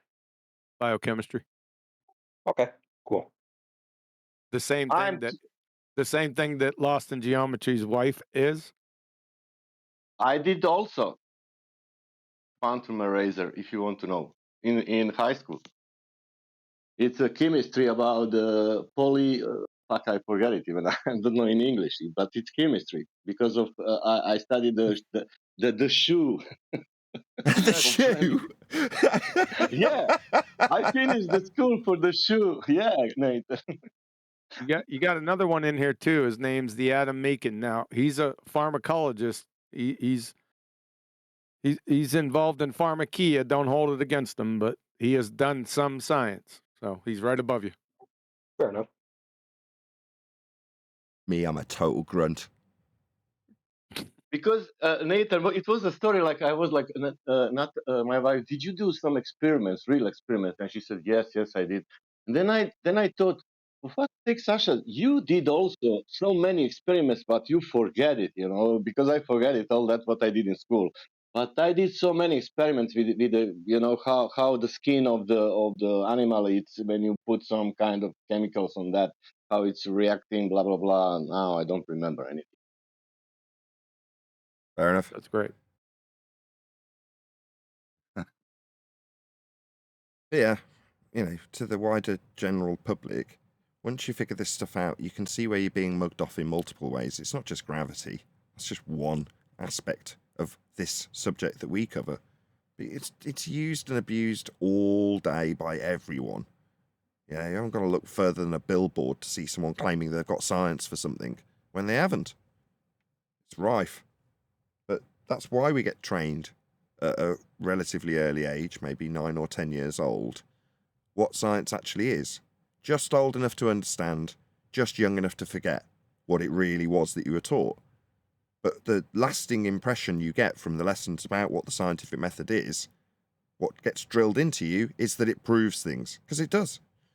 So then, from that point forth, science proves is what you've been taught, correctly so. So then when you hear it, theory, hypothesis, science, you think, that means it's proven. That's the scam. Yeah, he said, hold on. He says it's the whole observation is not the science thing to negator. Let me tell you something about negator. He's a fool.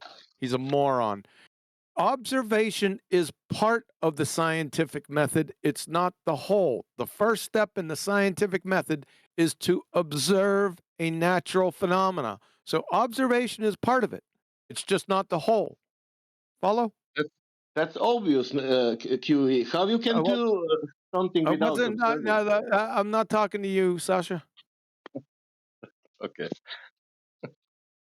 You liberator. Do you understand what I just said? Yeah, I do. Yeah, that's fine. It's not that it's not science. It's just a part of it, a crucial part of it, as a matter of fact. Well, if you're gonna ask yourself why does something happen, probably best at least observing this thing happen first before you ask yourself the question why. There's an It would be order helpful. to the scientific method. Is it the fallacy of I know- division? Is that what it's called? It's a composition fallacy. I always You get it wrong. flip it. It's composition See- fallacy. God damn. So what you're involved in, you liberator, when you say the whole observation is not science thing, that is a composition fallacy. You understand that, right? You know what a composition fallacy is. I know what a fallacy is. I don't know that specific one though. Yeah, there's a specific one. It's got a nasty little sister called the fallacy of division that Nathan always screws up. So the Yeah. fallacy of composition is inferring that something is true of the whole from the fact that it is true of some part of the whole. So the scientific method can be summarized as observable, testable, repeatable, and falsifiable. Not just observable. You see where it's the part of the whole, not the whole? I see it now. There you go. You're good. The second part of the observable there relates to its empiricism. The results have to be observable to be empirical. They have to be taken from the real world. It's not just observing the phenomena, it's be able to take the results from the real world empirically to apply them. In your very rigid experiment. Who's interrupting? It was Neil. It was Neil. Oh, brother. Testable, how's it go? What? Observable, Obser- testable, repeatable, falsifiable. Yep. Observable, testable, repeatable, falsifiable. The repeatability is focused on the previous term, the testable, not anything else.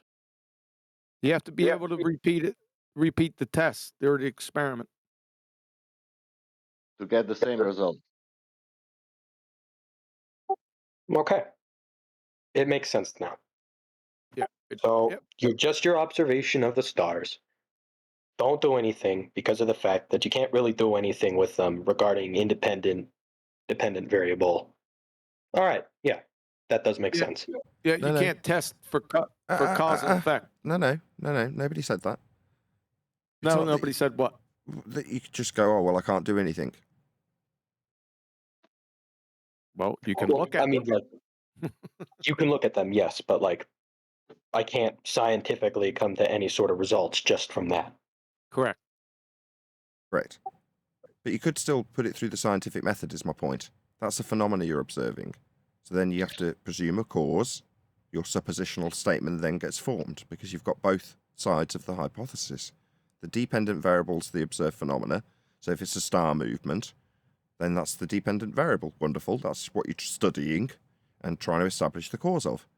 Well, then your suppositional statement becomes if my presumed cause, then the phenomena that I'm trying to induce.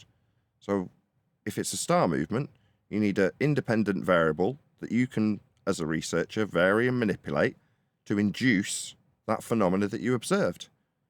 So there's no reason why you can't try and put it through the scientific method.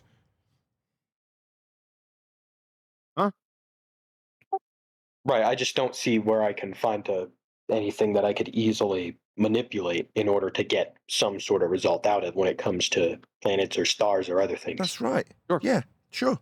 So alternatively, what you could do, like Einstein did, is just make up some bullshit and call it science, call it a theory, so that people like yourself think that he's proven the things that you came here under the misapprehension that they were proven because Einstein called it a theory. You know, you fell for the dupe, hook, line, and sinker. But that's right. It's very difficult. So alternatively, you could make up an entire dimension, call it quasi-pseudo force space. Yeah, in maths. Can I give him simple example with the rooster in the sun? No, that's a correlation. Don't worry about that. Just Okay. yet. No. I got it down. Yeah, he's got it. You don't have to give him another. He sounds like he's got it. And it's all based on cause and effect reasoning. That is, you're looking for cause and effect. If the question is not a cause and effect question, then it is also outside the scientific method. So any existence questions, what is questions, are completely outside of the method. Now, are those what is questions, can they be proven? Yeah, they're just not scientific. How about that? Does that help? Yeah, that does help a lot. That does make sense. Yep. And correlate. Just Yep. fine. Yep, good. Good. Just He sounds like he got it. He's quick on the uptake. But out of idle curiosity, with the Einstein thing, what was the purpose? Was it to retain a sort of stuck to the side of a water ball faith? Was that the reason for throwing it in the mix? Hold on. I can't remember the conversation, how the conversation went. I think you. I can't remember. Go ahead, you Liberator. You can answer that question.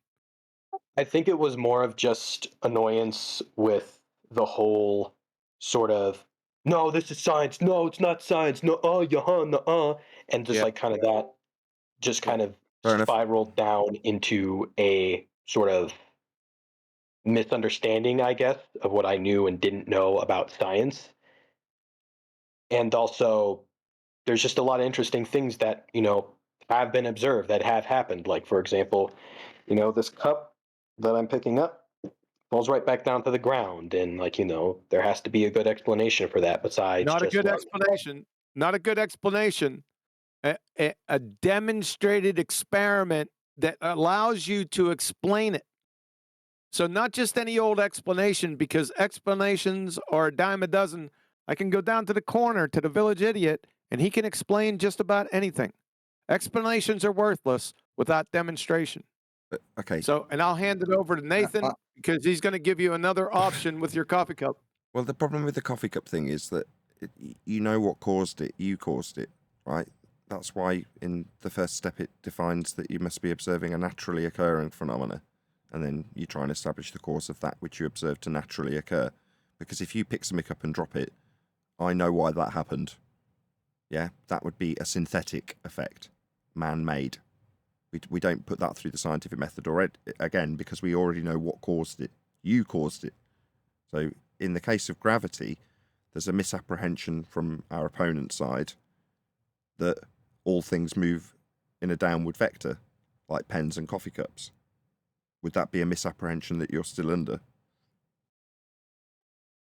Well, I mean, if I still believe the Earth is spherical, I know it's moving towards, well, the center of this sphere of sorts, What is?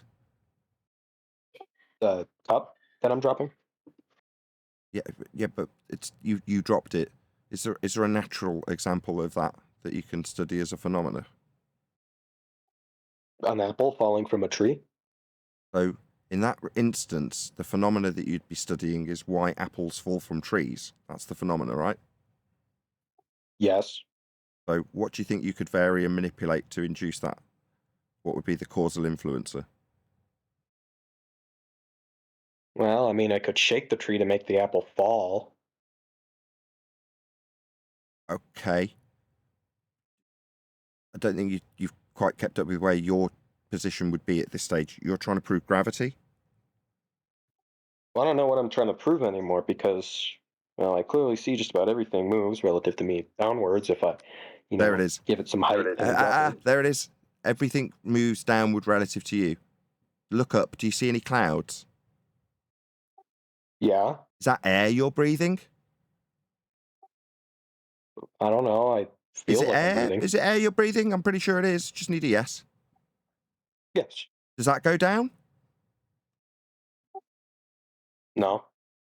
So your premise that you think needs validating through Einstein is that all things go down, but they don't. That's a misapprehension. Well, I know that not everything goes down, otherwise I wouldn't be able to lift the cup up in the first place. But I mean, rain comes down at some point, so. And get up gas. there. And how did it get up there again? Did it just start up there in a magical factory? It's the magical rain factories. How did the rain get up there? The water cycle says that the sun caused it to turn into No, a vapor. I'm sorry. No, all things go down. What are you talking about? Einsteinian bending force space would suggest that couldn't be possible. How could you possibly assert that? You can still I'm asking you overcome that something. sort of stuff. I'm leading you. Yeah?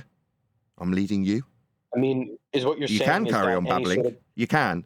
But no, water cycle, how could that possibly be the case? All things tend to the ground, don't they? You drop a mic or a coffee cup? No, you see, you're under this misapprehension that all things go down. They don't. Second time.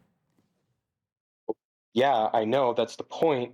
What I'm trying to say is that sometimes you can overcome that force, kind of like how I lift up the cup or how the clouds go up. There is no force. Number one, we already dealt with that. Number two, now you've conflated or convoluted your first point that we observe things going down, but all things don't go down. Yeah. He said it can overcome that sometimes. Yeah, I you understand can what he said. overcome. You can overcome the all things going down. Yeah, all things don't go down. He won't concede that. He's rinsed and repeated. I've done it twice with him, but once he doesn't, once he Not all either things stops go chanting down. through me when the painful bit comes, or actually concedes with a nice, clear rendition of the point he won't concede to. It'll be the third attempt. I'll make that really clear. This will be the third attempt I've done this with you. You're trying to justify why all things go down with gravity. All things do not go down to justify gravity. That's nonsense. Don't need to justify why all things go down. Not all things go down. So gravity doesn't exist? Yeah, there's no need for it. Not all things need an explanation about why they're going down. You're breathing gas. It's produced at ground level and makes its way up. It absolutely unequivocally does not go down. But the idea that all things go down would lead you to the misapprehension that we've got puddles of gas.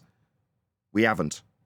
Not all things go down. There is no necessity to explain it beyond a belief that you need to be stuck to the side of a water ball flying through a vacuum. So therefore you need something sticking you to it. That's where you end up with this convoluted, nonsensical, mathematical world of bent 4D space-time invented by a man called Einstein and labelled as science, a theory. It isn't. The base premise, the phenomena that's claimed to be studied is that all things go down. That's not an observant. Not all things go down. You're correct in that all things don't go down. Like, Yeah. for example, I don't know, this notebook doesn't Okay, always go down. so not all things go down. So when we understand there is no 9.8 meters per second down. Then this idea of the 9.8 meters per second standard down for mass, you understand that would mean mass goes down, and gas isn't going down 9.8 meters per second squared. You understand that now, yeah? Well, yeah, but that could be Right, because stop. there's something. Stop. Just need a yes. I'm leading you. Yes. Yes. Gas Good. in Stop the air, I'm talking. leading right now. Good. Stop talking then. You understand where I've led you. Now you can shut up as I conclude. Yeah. So there is no 9.8 meters per second in a downward bias as a natural phenomena to explain, because gas goes up. Now, I would suggest that given that that's occurring always, this gas is always coming out of the ground and always waking its way up, there's actually very little, beyond the odd example like your apple, where things are going down. But we do have constant gas expanding upwards and away from the ground. So to suggest that I've got to explain why all things go down when almost sod all, I'm looking around me, nothing, absolutely nothing is going down. Nothing. But the gas is always being produced at ground level and going up. So why are we explaining why all things go down? They don't. But you've got a man-made example where you drop something. And you've got a garbage lie about science and theories with bent 4D space-time. Yeah, you've been swindled. Okay? That's it. There is no gravity. There is no need to explain it with a so-called science of bent 4D space-time that's alluding to have scientific validity when you couldn't find a hypothesis in it. You've just been duped. This isn't science. There is no gravity. You're not stuck to the side of a ball. There is no need to try and explain why you're stuck to a ball with a non-force force that you can think of as a force that has no scientific validity and has no phenomena to observe. That's it. No. That's the best you'll be able to do. Well, I mean, what if I want to figure out more about the world? What if I do want to figure out why the apple falls? What if is something that keeps gas up? What if there's more to this than just you telling me no? I haven't just He told you just no. didn't Could tell use you the that. scientific method to evaluate it. That's Okay, what I told fine, you. I'll go use the scientific method then. I'll completely reinvent the wheel then. You don't have to get angry. Right, I understand your age. You've been duped, and that makes you feel silly. We've all been there. Nobody's going to berate you for that.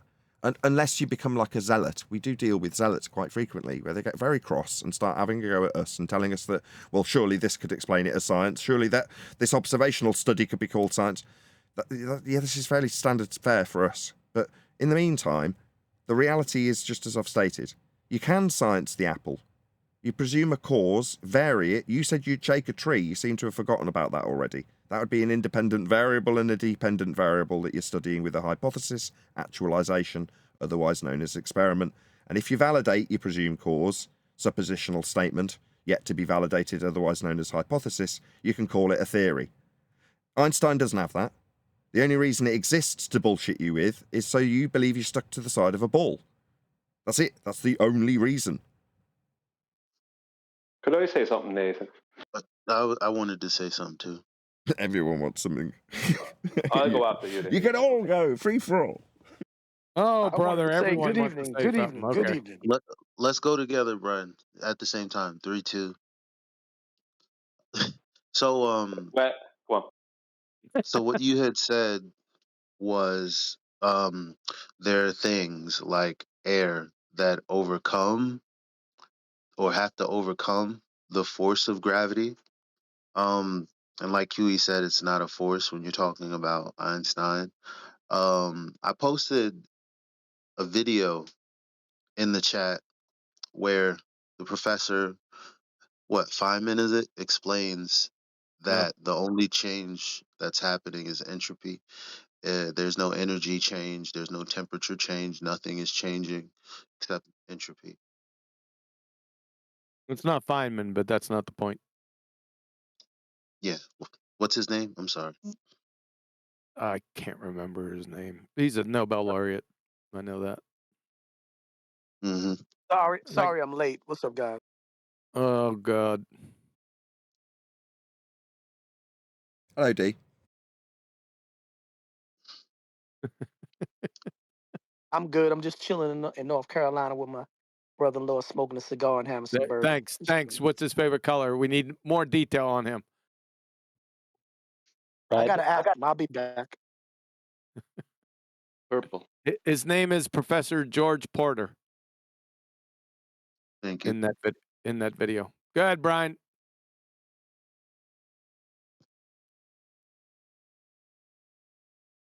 No, you've ruined it. Yeah.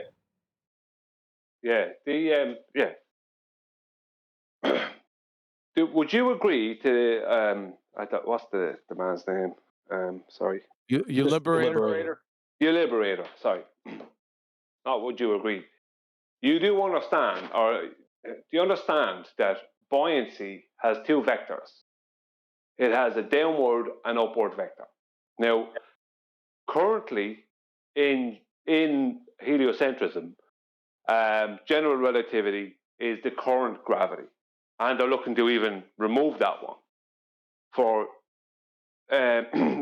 quantum gravity. But there is no down in general relativity. Because weight does not exist. There is no weight to anything.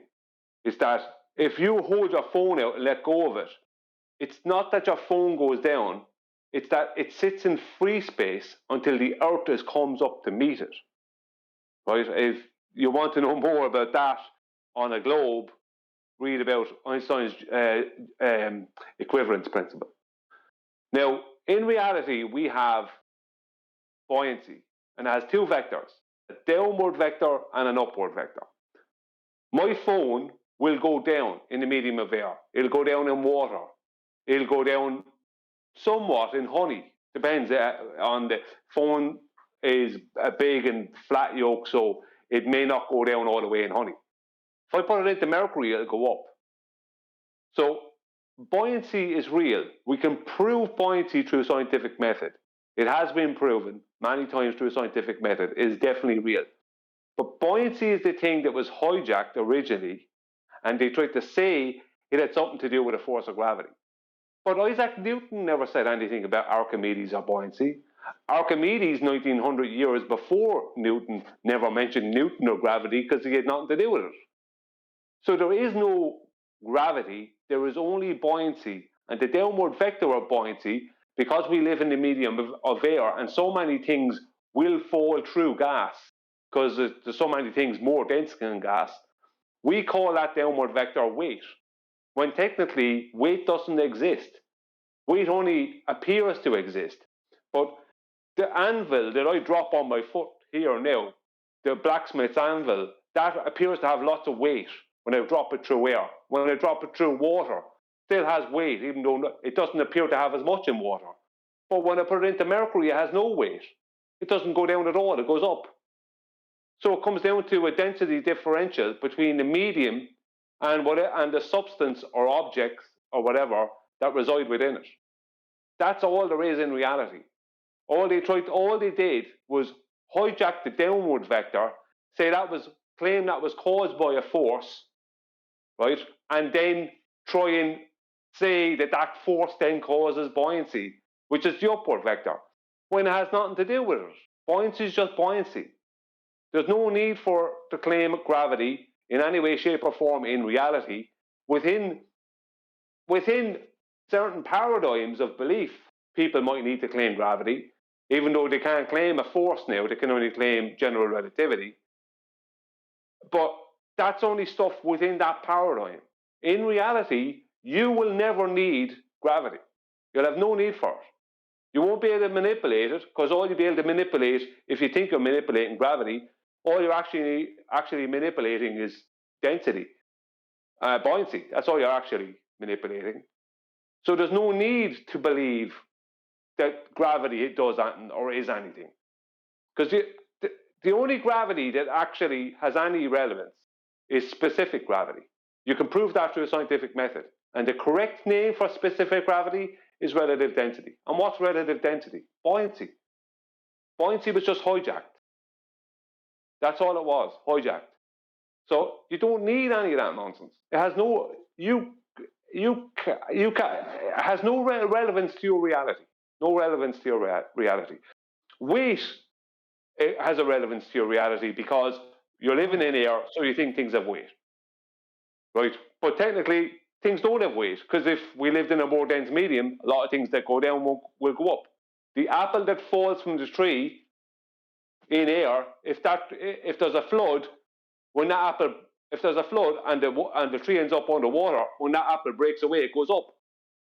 So where's the weight? There is none. You're just showing off. Well, someone had to do it. Okay, so go ahead. Sorry, Liberator. Was that me echoing through your mic, or did you want to say something? Was that and now just even more confused than I was before. So you're saying buoyancy is what causes, so like, well, I can't use the cup because now it's man-made, but the apple, so as you stated, it's more dense than the air, so it wants to go down. Oh, I see. So it wants to go down to a denser medium, but instead it hits the ground, so it can't go through the ground. But the water, if it's less dense than the water, it will want to go up because it wants to find that medium. And gravity has nothing to do with it, is what you're trying to say. Yep. Yep. Huh. Not exactly. That's reality. Not exactly. All It's right. only that you want to say that. All right. There All was right. one thing that was wrong. But you're not. It's not density that's causing water vapor to go up. It's just expanding into a volume. Just a gas. Oh God. I didn't say anything about water vapor. No, he did. He said he summarised it by saying, "Oh well, the reason the gas goes up is because of the density, or the lack of it compared to the medium." Well, no, it's just a gas. It's just expanding, with other gases admittedly impeding it, but it's just coming out of the ground and behaving as gas behaves. It's unbonded. It's not going to be directly influenced by anything other than what it is impeded by. Yeah, the gas particle comes out of the ground and it's just travelling at a high rate of speed until it hits something. Another gas particle might then bounce towards the ground, bounce off the ground and go back up again. Eventually, though, it's going to make its way up as it disperses throughout all those gas particles. And when it reaches a certain altitude, it's going to go through a phase change. But that's not to say that all of it goes up and must make its way up, because that would infer that we'd have no water vapour that we're breathing in our general air. Well, we do, because it's not suddenly all being forced up through a density disequilibrium. But that's what he said. I just wanted that to be corrected. That's not the case. That might be the case when you force a ping pong ball through water. I was just talking about. I wasn't talking about water vapor, but still good point. I was talking about the apple in the hypothetical flood Brian was talking about, but still good point. Yep, good point. All right, so we can. So yeah, thanks, Brian. See you tomorrow. There's another issue since we got through science and gravity. There's another, if you'll forgive me, disease that you have. It's called spheretard. See, the Earth is not a sphere because, and I'm going to hand it off to one of my cohorts here to help you understand it very quickly. Nathan, my good sir. What? What are you handing to me? I'm handing. He's got that sphere disease, and I'm going to hand it off to you for you to show him. Okay, right.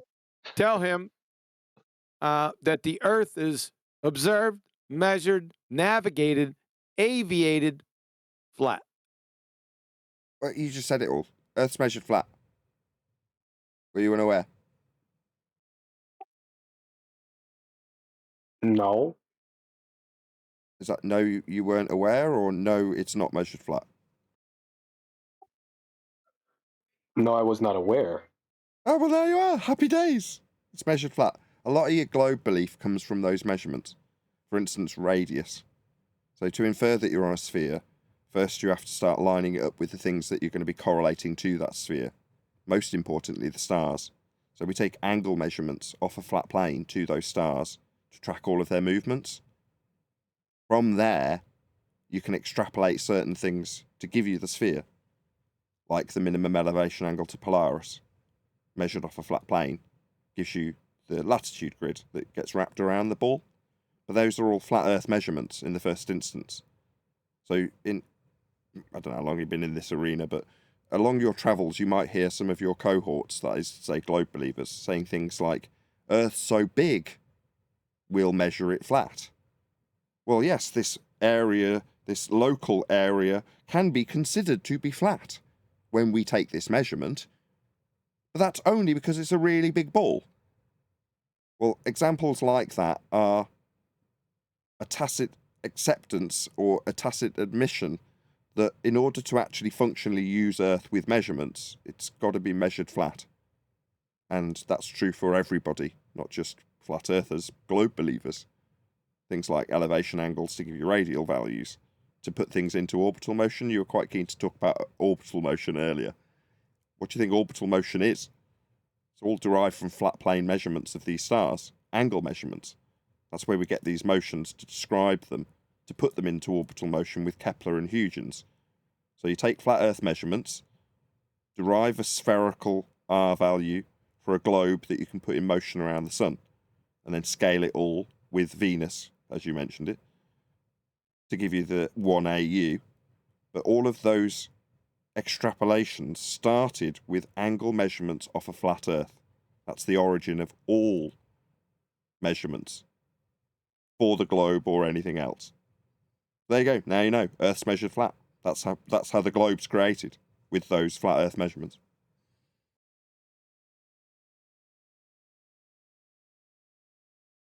That's why you need things like Einstein to bullshit people into believing that the Earth that's measured flat to create models by people like Kepler, those models are things that you can actually reify into existence and stand on. But it creates all sorts of stupid problems, like, why aren't you flying off it? Oh, well, because of gravity.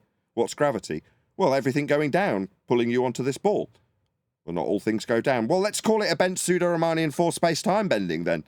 You know, the uneven distribution of mass causes the warping of that space-time that I invented in this geometry. And that holds you to the ball. Confused? You better be.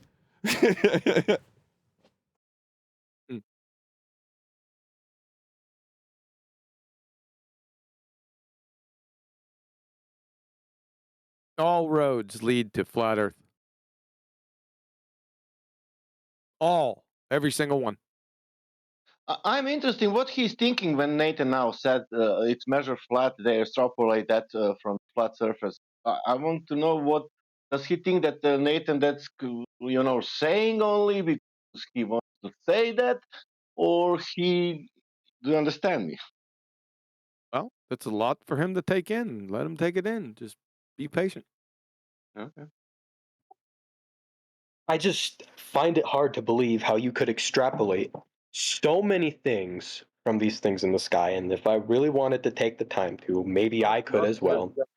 I could look in the sky, find the elevation angle of the stars, and over the years and years, track them down, and then eventually, maybe if there's like a transit of something across the sun, I could do all the things that people did 10, 100, more like only 300 years ago. I could do all that, and I could come to spherical Earths. But then, just because of the fact, with elevation angles, you will come to sphere.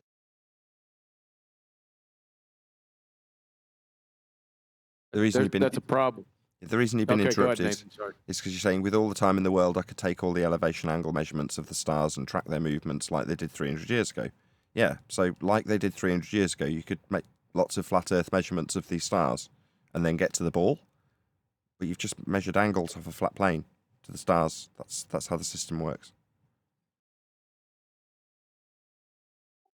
I mean, from what I understand, when you're taking a elevation, like what's just been posted in Ballbester's text chat, when you're trying to measure the elevation to a star, you're not actually using the entire Earth as your plane. You're using more of like an imaginary plane. Like if I was on top of a mountain, now my plane, now my elevation, not elevation plane. What the fuck's it called again? Yeah, it's called elevation. Yeah, it's plane. Yeah, no, it's not an imaginary plane. It's the plane that you're standing on and measuring. Do you want me to define elevation angle for you? The ground plane, yes, thank you. Yeah, Into the ground break. plane. Yeah. So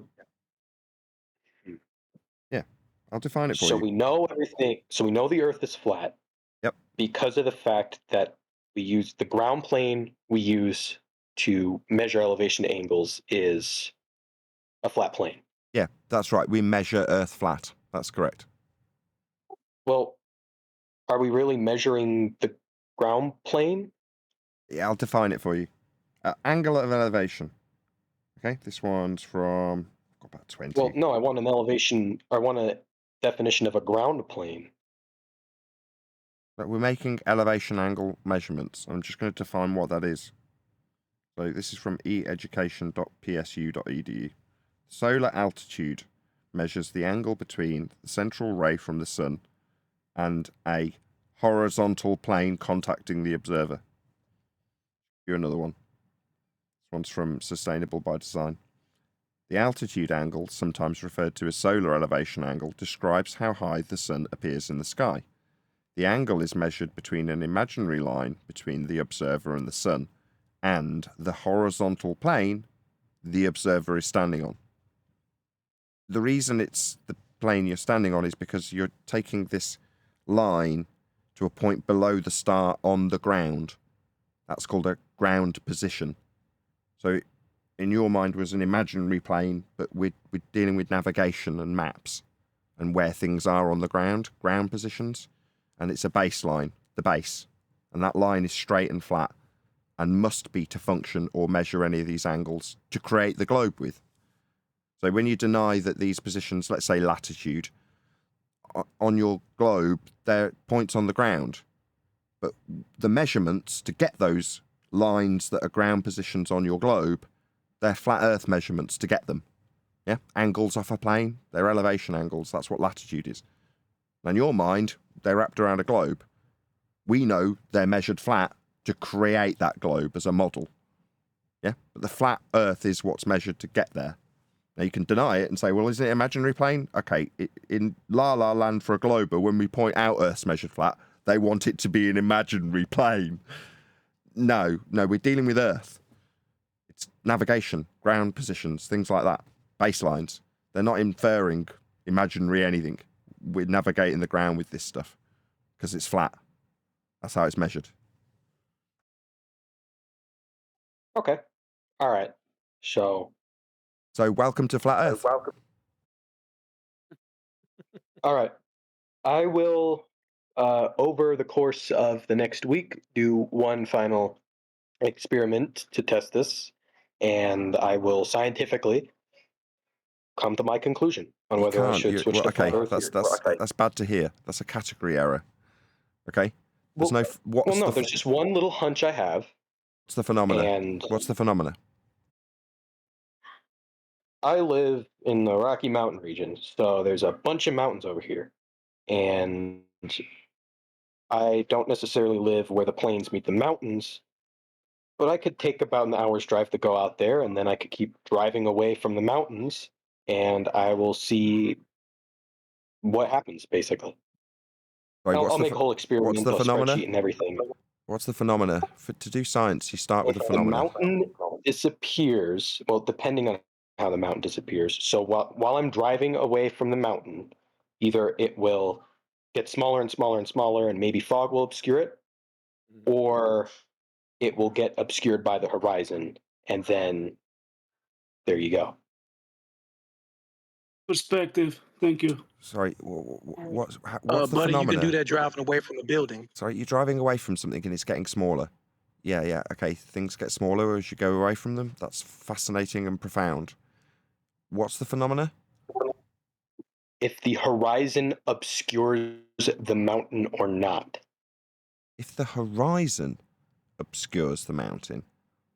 Okay, fine. The ground obscures the mountain. Of where I once was standing is now. Why would the ground obscure? Like the middle of it. Okay, so I'm still failing to see what the phenomena that you're observing is. What's naturally occurring for you to study? The mountain being obstructed. Okay, let's just take that. Sorry, obstructed. I thought you just said it was getting smaller because you were moving away from it. Now you're claiming it's obstructed. Obstructed by what? The ground. Why would the ground obstruct a mountain? That's absurd. I don't know. That's what I'm going to You're figure just out making in this about shit a up week or then. two. Just shut up then. Why are you making this incessant waffle for us to listen to? You're just making this crap up on the spot then. The ground's not going to obscure a mountain. That sounds really silly. But in your mind, I know what you're doing. You're going through the motions of trying to affirm that you've got an Earth curve edge for a horizon. Yeah, shocking. Yeah.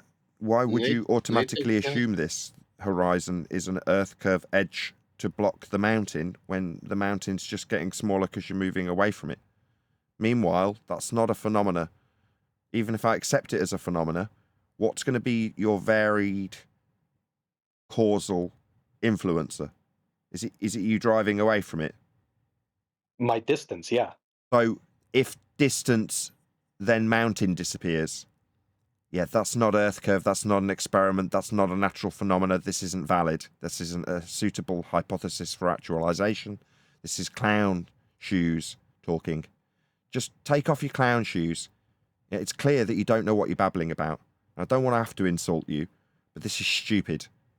Now, given that you've just been taken through literally only in the last hour or two what the scientific method is, formulating it into an assumption that you've got an Earth curve to fall over, an edge for boats to fall over, or an edge for mountains to fall over, that's just stupid. It's certainly not science. So, okay, you're going to go away and do some science. Why am I getting talked through? What's going on? Yeah, I'll go away. I'll do my science. No, it isn't science. You're just looking to confirm your bias then. Okay, so let's just summarize then what's really going to happen.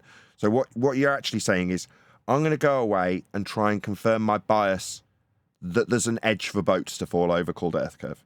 You're just going to seek an affirmation of your already an existent bias. Don't bother. Earth's a globe, mate. Don't worry about it. Don't worry your precious little head about it. Don't do any experiments that you don't understand the meaning of. Not surprising. Well, why would I not want to do an experiment? I'm just telling you what to do, mate. You need telling. Yeah? No, I don't need to take shit from you. Well, I'm telling you not to worry about it, mate. Earth's a globe. Go in peace. Have your belief. Don't worry about it. Okay. Man, he explained it to you what experiment is like a half hour ago, and now you're saying that if you drive the car, you can become scientist, man. What do you understand? Off the scale. You could have had some humility. Instead, you tried to formulate a bias confirmation with an assumptive Earth curve edge for boats to fall over, in this case mountains to fall over as you drive away from them. Independent variable driving a car. Dependent variable mountain gets smaller in distance. Yeah, that's called perspective. Things get smaller in the distance, but you're going to ascribe a presuppositional causal influence of distance. Where's the Earth curve? Oh, it didn't exist in your causal influencer claim to be hypothesis garbage that you parroted off to us with your clown shoes on. And then you swore at me and told me that I didn't need to tell you what to do. I'll tell you what to do with righteous indignation when dealing with a clown. You're a clown. A duped... You, to us, just a fool. You're just a fool to us. Someone who's still duped, still bracing against it, looking for your confirmation of your bias. You already believe you're on a globe. So just continue with your pathetic belief. Why are you off seeking confirmation bias with no less than scientific validation in your mind? It's sad. Sad. You don't need to swear at me when I tell you what to do. Go in faith is what I'm telling you to do. Do you think you're going to come back and convince us with this science? I already told you once. You're inconsequential to us. We couldn't give a toss what you believe. But if you want to go off and believe it, you don't need to affirm it anymore. Just believe you're on a globe. And if you need someone to tell you that, fine, I'll tell you. You're on a globe, mate. Believe it. Yeah? That's it. Don't need anything else. I don't need anything from you. You don't need to come back with an experiment that affirms boats fall over an Earth curve edge you've assumed. Yeah, we're long past that, mate. I want to add something, Nathan. That's not science, what he was claiming, but if he wants to try that things to drive away from some kind of whatever object, every time will happen this scenario. That object will be covered by the ground. Called It clutching at depends on the straws. distance. It's called clutching at straws. drowning man reaching to the edge of the bank to grab one of those straws, to shove in his mouth as he goes under the water. Pathetic. Seeking a confirmation bias for that which you already believe because something's challenged it. And the challenge has come from what you thought proved your belief, science, wasn't. So what's the response? I'll go out and do some science with a presuppositional Earth curve edge blocking the mountain. Okay. Don't you kind of need to presuppose things for a hypothesis, though? No, suppositional statement of cause. Supposition yet to be validated. Your supposition, in your case, was moving away from the mountain. But what? You'll just insert the causal influencer of Earth curve after you've done that? Yeah, it's just crap. Suppositions are different than presuppositions, sir. Yeah, you suppose what will cause it, and then you vary it to see if it does or not. But if you want to try some observational test, you can do it on the sea level, and you can take some camera and find out how much you can see or something like that, if you like. You don't need to drive mount, and then you'll find out how much. I'm sorry, Sasha. It's already been done for him. Oh, okay. I didn't. I came later. I don't. Oh, okay.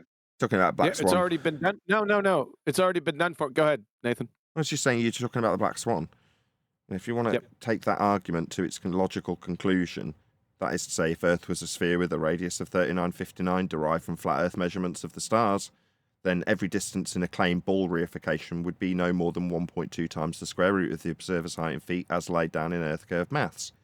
The distance to the horizon you think will block mountains is beyond the limitations of a sphere Earth with a horizon at 1.2 times the square root of the observer's height in feet as demonstrated in the Black Swan image, where we have demarcation at 1 foot observer height, putting the claim to be sphere edge at 1.2 miles. In reality, it's beyond 10 miles, debunking the claim that there's a hill called Earth Curve getting in the way. It isn't getting in the way of anything. It's behind the things it's supposed to be obscuring in the Earth Curve maths, debunking the assertion that the horizon's a hill to get in the way called Earth Curve. It's debunked in 2020 with a modus tollens logical consistency argument that I've just given you. We call it the Black Swan. It's in at 5 minutes after the hour. It is in the Ballbusters text chat for you. It's the modus tollens and the actual evidence. It has bye ball with a couple oil rigs for you. You liberate. But to be fair, you've been indoctrinated and brainwashed with this crap. So to the point where we've had it parroted at us so many times that we've taken the claim, the assumption that Earth's a ball, and worked within the confines. Notice how this is we. It's totally not me. It's QE. We have formulated this into an absolutely rock-solid, ball-destroying, geometry-undoing premise that's based on your claim in the first instance that we are on a ball. Okay, well, let's say we're on a ball. The consequences would be the hill gets in the way of the mountains, right? Well, that's at a set distance based on your geometry you got from flat Earth measurements. It's called Earth Curve maths. We debunked it in 2020. It's right there for you at 5 minutes after the hour. Where did Brian? I wanted Brian to come in for a second. The problem for... Go on, sorry. No, go ahead, you liberator. I'm just saying Brian left. And also, I don't really like the ocean. It's wet, and I don't like that. So I'm not going to go to the ocean to take any measurements. But you don't have to go. You don't like ocean because Sasha, hold on. Thank you very much. You don't have to go to the ocean. It's right here for you. Yeah, but look at that oil rig in the back. Why the hell is the crane bent like that? Who cares? To leave the surface of the Earth. Hold on a second. Sasha! Just a sec. Sorry. The argument was just laid out for you. Right. The distance to your horizon, that's Earth curve. Yeah? Now, when you started giving a hypothetical example of the mountains, if I turned around to you and say, well, the mountains are wibbly wobbly, who cares? Your argument is that there's a horizon blocking your view, a hill called Earth curve. That's the argument you gave us. Was your argument that if we have Earth curve, we won't see bendy cranes? No. Your argument's that the cranes will be blocked by a hill. Yeah? The horizon's behind the oil rigs. According to your maths, it should be blocking your view of them at 1.2 miles. That's it. That's the end of the argument. Your geometry for an Earth curve that you said would block the mountains, in your mind, it should be blocking the oil rigs, because that's where the geometry says it'll be, after you derive a sphereification from flat Earth angle measurements to the stars. Who cares what the oil rigs are doing?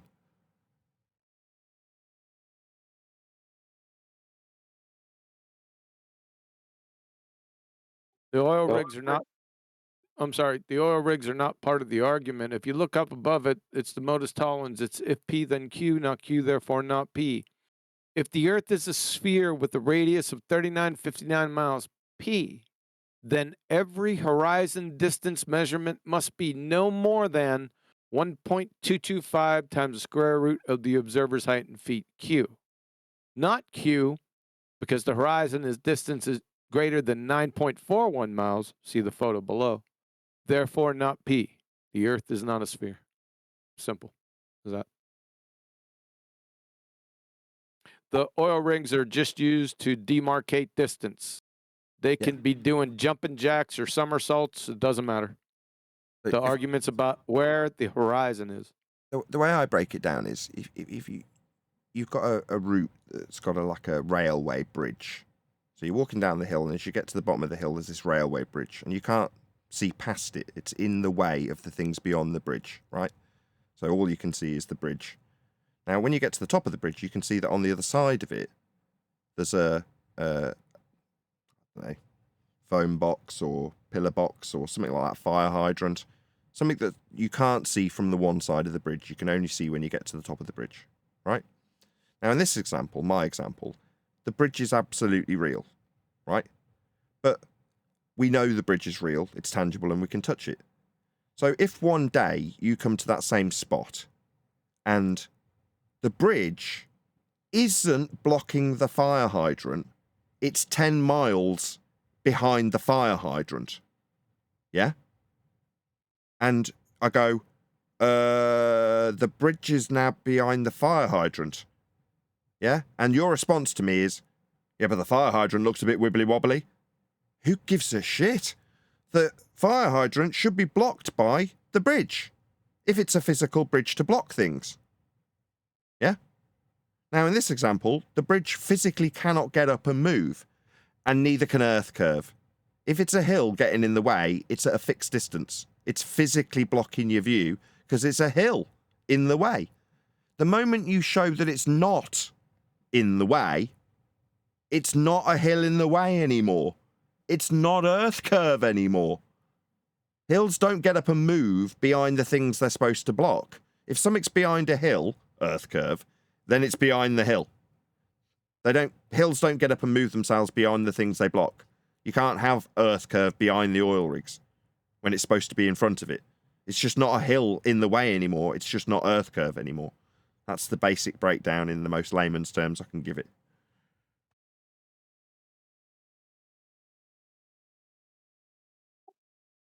But part of the oil rig is obstructed, though. None of it's obstructed. The point is... What do you mean none of it's obstructed? You could clearly see the left one is shorter than the right one. Well, not just because of angular distance, but like there's clearly like the entire bottom half of the lower platform. It's not part of the argument. Who cares? Sorry. It is angular size with distance. Hold on a second. Stop. That's not part of the argument, though. Yeah, the oil rigs aren't your claim. It's not if oil rigs, then we know we're on a sphere. It's if the horizon blocks mountains. Yeah? That's what you said. Okay? So if horizon's blocking the mountains. Okay, well, in the Black Swan, yeah, where you drive away from the mountains, yeah, you're looking and it's the horizon looking like it's blocking the bottom. Yeah, you come back the following day and the horizon's behind the mountains. So where you were saying, look, the horizon's blocking these mountains, and I go, okay, fair enough, let's come back and have a look tomorrow. So we come back the following day, and I go, that hill you said was blocking our view, the Earth Curve you said it was, the hill, it's behind the mountains now. Response from you, the mountains are wibbly wobbly. I couldn't give a crap. It's obviously not a hill blocking our view. It's behind them now. I hope he get it. Well, is the left mountain shorter than the right mountain? My God. Okay, at Because this I'm point, looking at the at picture, this and point, the left oil rig is sorry. shorter than the right oil rig. So is your And also- premise of Earth Curve? And- I've already asked him. He's ignored Yeah. it. Second time I'm having to repeat myself with my question. So is your premise that based on what oil rigs do, we know Earth's a globe? Is that the argument? Do you base your argument on what oil rigs do, or would I your think premise there's be more based? factors that- Or would your premise be based on what the horizon does as a blockage you think is Earth curve? Which is it? Oil rigs, therefore sphere Earth, or horizon as a hill getting in the way, therefore sphere Earth? Which is it? Horizon gets in way. Yes, so shut up about the oil rigs. Yeah, your argument is that the hill is supposed to be in the way. It ain't. Well, no, not all the way in the. Is your point the fact that you could see the entire oil rig? Sorry, Because at what you point, should still when be we able to see say most for oil the rigs. 5th time, the argument, your argument, try and focus on what you said when you told me that the horizon would get in the way of the mountains. Now, I don't remember you saying anything about anything other than a hill called Earth Curve getting in the way of the mountains. We've debunked it, mate. Now, you don't have to like it. You can spend all day bracing against this and trying to argue about the wibbly wobbly mountains that are no longer blocked. They're no longer blocked. Yeah? Your argument was they that they still were are getting blocked, blocked though. by the horizon. Now that they're not blocked, the fact they're not blocked anymore doesn't really need to get yeah, it does. It's the only argument you made. Sorry, guys. You don't have a horizon on a sphere anyway. Yeah, I was going to go there, but I didn't want to. Can we get rid of the mountain thing? Look at the argument itself. Back up to the argument at 5 minutes after the hour. See, listen to see if you could hear any oil rigs in this argument. I'll give it. If the Earth is a sphere with a radius of 3959 miles p, then every horizon distance measure must be no more than 1.225 times the square root of the observer's height in feet q. Not q, because the horizon distance is greater than 9.41 miles. Therefore, not p. The Earth is not a sphere. Are there any oil rigs in that argument? No. It's about Earth Curve, like he told us that you'd get in the way of the mountains. The argument is strictly about the horizon. That's it. Okay, so then why is the left one sinking into the ground? Who cares? To do that. Who cares? What do you mean? Who cares? I care. Well, then worry about it. Go in faith. Now, you can worry about the wibbly wobbly cranes. Okay?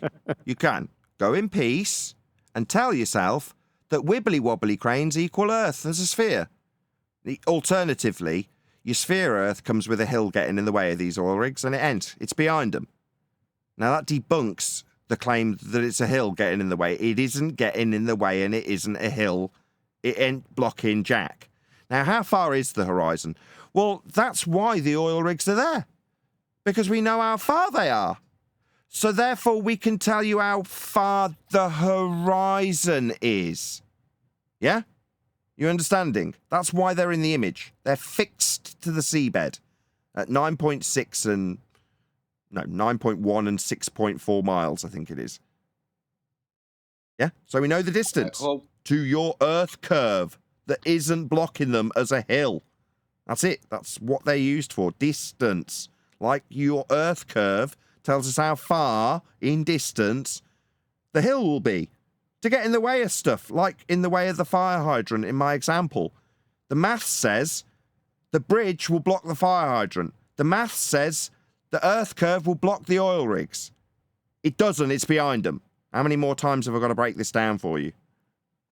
Okay, so then answer me this, and then I can see. Is the left oil rig shorter than the right oil rig? It appears it's perspective. I did post it relative size. Did you watch it? In my example, where one day you come down to the railway bridge and it's 10 miles in the distance, the only question you've got is the fire hydrant bigger than the pillar box? Okay, well, okay, mate, you ponder that. On you go. Good for you. You want to know about the oil rig sizes.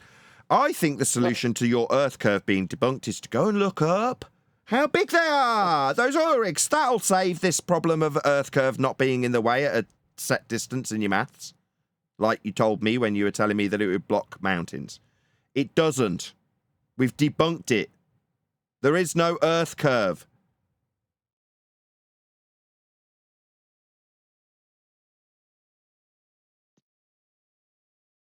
Okay, then. I think that's all. That's it. Welcome to Flat Earth. There is no curvature. What about this photo that I put in Bulbester's text chat that clearly shows the horizon obstructing the oil rigs? Oh, Jesus I'm glad Christ. you posted. I'm sure glad you posted that. Of course, that was debunked the first day the Black Swan came out. Oh, Can you God, read no. Tell me he 18 hasn't minutes after posted. the hold up. Tell me he hasn't posted the other Black Swan. Tell me he hasn't done that. Yeah. Oh, yes, he did. my God. Okay, can you read the 818 because it's got your photo there? It's the same one on it's photo B. Your physical sphere edge horizon that blocks buildings in No, both. stop. You didn't read from the beginning. These two photos are taken with the same camera and camera height 4 days apart. Not only are A and B both black swans, laughing emoji, baltards, pay close attention. Your physical sphere edge horizon that blocks buildings and boats has moved. Does your spinning monkey ball inflate and deflate? A bluey. The bluey. Yeah, that B photo that you posted right there, that is also another black swan. Yeah, the But horizon. why? The horizon's obstructing it. No, it's But not why? about The horizon is supposed to be. Hold on, Huey. Hold on. No, brother. You've got to pay attention to the argument. Horizon distance measurement. Yeah, you've deluded yourself that the argument is about whether or not stuff's getting, in your mind, in your explanation, quote, blocked by Earth curve. No, you've got fixed geometry for the physicality of the hill that gets in the way at a set distance. The distance in the second image you've presented is also beyond the geometric limitations of the hill claimed to be in the way. Yeah? You're not getting it. This observation is from 1 foot off the deck.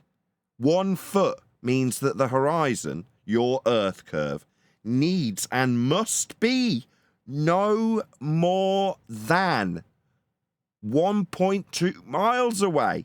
That's all it can be if it's a hill getting in the way. Your image shows it beyond that. Also debunking the limitations of your hill called Earth curve. You've presented this because in your deluded... By the way, just before I go on, where do you think these images came from? They came from us, you stupid clown. We're laughing at you, yeah? You think you've got a gotcha with this. We gave this to you so that we could humiliate and insult you. Now, you're not obviously familiar with this, but we have had more idiot globe-believing numpties over a barrel with that image you've dug out than you have had hot dinners. Yet you think you've got a gotcha. It also shows that the Earth curve you believe in, derived from flat Earth measurements with radial values from angles to stars, is also beyond the limitations of that reification you call Earth curve maths. This also proves that the horizon's beyond your limitations of the hill you think it is. Oh my God. Wait, so the second image is saying that the horizon is not actually working properly? Yeah, it's beyond the limitations of your sphere edge horizon because your sphere edge, the hill you think blocks stuff, that means there's physicality to the obstruction when you think that the Earth recedes away from you, obscuring your view of things in the distance. That's a hill, like the bridge, getting in the way of the fire hydrant. Yeah? Well, it's got to be at a set distance. Like a hill. You go out and look at hills, and they're where they are every day. They don't move because they're physical hills. You think the horizon's a physical hill. You think it's Earth curve. Therefore, like a hill, it's got a set distance. And that distance in terms of what it is and where it is set by altitude. 1.2 times the square root of the observer's height in feet is the distance to your hill that gets in the way. Now, that second image, it's not at 1.2 miles, mate. Wait, how do you know that? Because we know how far the oil rigs are. You're not getting it. These are our images. I'm explaining it to you, mate. Yeah. I'm explaining it to you. I'll tell you again. I've already told you once. They are at set, fixed distances. That's why they're being used. The horizon in your photo is at the base of Platform Hill House. That's at 6.21 miles away. Your horizon should be at 1.22 miles away. That's roughly 6 times further than where it should be. Yeah, the hill's got to be moved. Hills don't do that. Now, if you want us to believe, as you believe, that the horizon's a hill blocking mountains, then it better be a hill at a fixed distance like your maths says it is.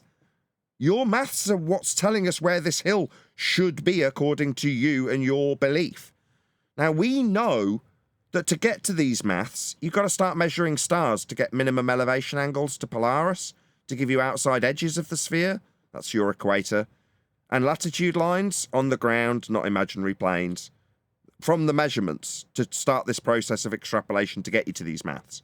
We know Earth's measured flat to get you the radial value in these maths. Meanwhile, you're arguing about whether or not horizons are hills. You're still in cognitive dissonance. Fair enough. Earth's flat. You don't have to like it. What you might accept, having come here under the misapprehension that you'd be presumably demonstrably showing us how gravity is real with science, you found out, like we all did, that no, you're now part of the club. One of the ones that realises you've been duped, and therefore you're public enemy number one and considered scum and stupid for becoming enlightened in regards to how Earth's actually measured and how your bald belief came to fruition. You'll now be considered stupid for having this greater understanding of how the world's actually measured. Yeah? That will make you stupid in the eyes of the public. Good luck. But still, I don't understand what you're saying about the oil rigs, though. Like, are you saying that because of where the horizon is, it's supposed to be blocking the whole thing? Or no, no, absolutely not. No, I'm not saying it's supposed to. You are. You remember when before you pulled up that image or that photo, screenshot, whatever, you said that some of the oil rig is missing though. It's like half of it is missing. Remember you said that? Yeah. Yeah, that's you claiming Earth's a hill getting in the way. Wow, it's immediately forgotten after we show it end. Sorry, Eli. Nathan, hold on a second, Elijah. Nathan, I posted what he posted in Master B, the photo he posted to me, and then my rebuttal. I don't need to see it. We're very familiar. Right. So basically, QE said, well, I mean, for the love of Christ, you can see the base of the oil rig. No, you can't see the base of the oil rig. It's clearly obstructed in both photos. What, by an Earth curve hill?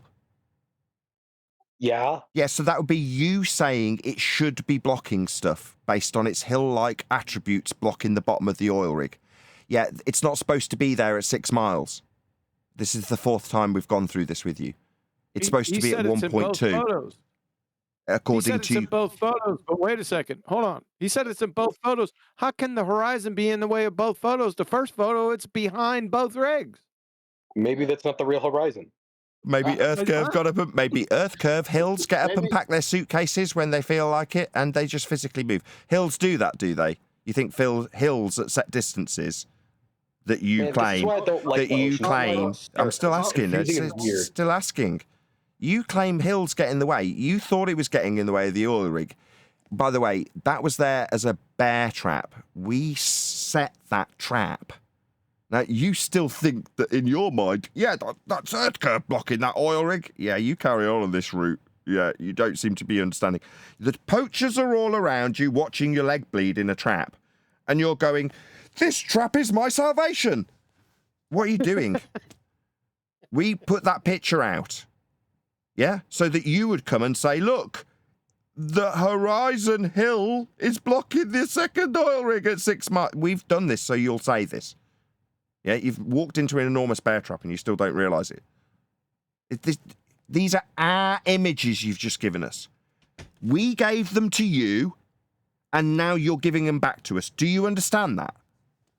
Yeah, I do, and I think you're being dumb about it. Oh, how quaint. You think I'm stupid, Mr. Drive away from a mountain independent variable. You think I'm stupid, do you? Let me just berate you. That was rhetorical, you dumb fuck. Don't think Shut your mouth, Dummelo. Shut your mouth. Shut your mouth, you dumb fuck. Shut your fucking mouth, you stupid retard. Oi, retard. Oi, retard. No, dumb fuck, Mr. Independent Variable driving away from a fucking mountain. That makes you unbelievably retarded. Now, you're not going to tell me that you think I'm dumb. No, I'm not. You are. Demonstrably. An independent variable's not driving away from a mountain, you spastic. You think you can call me dumb? No, shut your mouth. You're being berated by a flat earther. You dumb fuck. How dare you call me dumb and suggest I don't understand? No, you've been given this image by us. And you've got the gall to suggest that the bear trap we set, we don't understand? No, you dumb shit. No, you are the one who is the most ignorant here. You've got the gall to insult me. That's why you're getting my raised voice. That's why you're being told off and put in your place by a flat earther who knows better than you do. Do you understand me, you dumb fuck? Driving away from a fucking mountain and an independent variable, you spastic. Do you hear me, you stupid shit? Yeah. Good. Now sit the fuck down, you dumb fuck. Sit the fuck down, you stupid spastic. How fucking dare you suggest that I don't understand? You'll get a taste of my tongue, you stupid boy. You're a retard. You spent an hour on a fool's errand looking for stripy paint, you stupid spastic. Now you're going to get a taste of my tongue. Yeah? You're going to get put in your place. I don't care about you. I take some sadistic pleasure in putting you in your place after you've suggested that I don't understand something. I do. You have presented the image we gave you like it's a defence to this. No, it's there so that you will reaffirm that you claim the horizon is the argument, as you did. It's there to put you exactly where we want you. That's to say that we're manipulating you and you've got the gall to suggest that we don't understand. No, son. How dare you? That's why you've got a taste of my tongue. That's why you got swore at, like you were swearing at us in your frustration. Yeah, I can do that too. Yeah, I can shout at you and put you down, put you in your place, and make you know how stupid you are. Do you still think you're smart, Mr. Driving Away Independent Variable? Rhetorical, you dumb fuck. Now, do you understand what happens when you come here with your arrogance and suggestions that we don't understand? You get called a dumb fuck and put in your place. Yeah? Now sit down and shut the fuck up. Shut the fuck up. Shut the fuck up, you dumb spastic. Yeah? That means you don't get to talk. It means I will, and the rest of us, will talk about how fucking stupid you are without any invitation of response. You can sit here and listen to us discussing how fucking stupid you are now, after you've attempted to say I don't understand. Or you can fuck off. I'm done educating you, dumbass. You're inconsequential to me. So you can either tolerate us discussing how fucking stupid you are, or you can bugger off. Those are your two choices. I don't expect to hear another fucking word out of you, you retard. Do you hear me? Rhetorical. Word. Shut up. Okay. And Nathan, can I only add? I want that everybody. Yeah, that last point. It's what you said now. No more even one word. No more. Yes, understand. Yeah, he's fucking retarded. Yeah, up until that point, I was quite happy to educate you. Everyone around you was quite willing to be civil with you and take you by the hand, your stupid, retarded, Mongolic hand, and teach you what you thought you knew, but had been duped with. And we were courteous, we were polite, we were patient. And what do we get in response from this fuckwit retard? We get insulted. Yeah? Yeah. How dare you? Yeah. You stupid little man. I hope you feel dumb. I hope you feel put in your place. And I'm glad you've learned and can take my orders by keeping your stupid mouth shut as we all berate you. Yeah? I hope you understand why you're being berated as well. Because you angry? Because you're an angry bitch? But I'm not angry, man. But you're idiot. You're an idiot. Yeah. Yeah, and now you're confirming that. I know you're Yeah, and you're angry. belligerent. I know you're not. Do you know what belligerent means? Yeah, you're an idiot. I don't need the help, Sasha. Yeah, Okay, you're also belligerent. I've told you to shut your fucking dumb mouth. That isn't an invitation to tell me that I'm angry in a funny voice like a retard would. No, dumb fuck. Yeah? You told me that an independent variable was driving away from a fucking mountain. That makes you stupid. Now I'm going to talk to you like a piece of shit because I've lost all respect for you. Yeah? When you told me that perhaps I don't understand, perhaps it's just that I'm dumb. No. You're surrounded by people far smarter than you. Yeah? Your silly imitations and voices and suggesting that I'm angry. You're inconsequential to me. After this discussion is concluded, I will forget all about you. You, in your belligerence, still feel you can talk through me. Yeah? You've pissed off the person attempting to educate you. Yeah? You reached a higher degree of enlightenment about how Earth was measured today, about how science has duped you today. We gave you that. We took our time with you and polite with you, and this is how you repay us. Yeah? That means you disgust me. That's all it means. Now you can go, I don't care. Yeah, neither do I. I don't care about you. But what we'll do is talk down to you and make you feel like you are stupid, because you are, by continual reiteration of the stupid things you've said here. Now you can mimic how you've perceived me telling you off as some sort of pain relief, but it doesn't alter how stupid you've been. Yeah? That's demonstrable, you utter clown.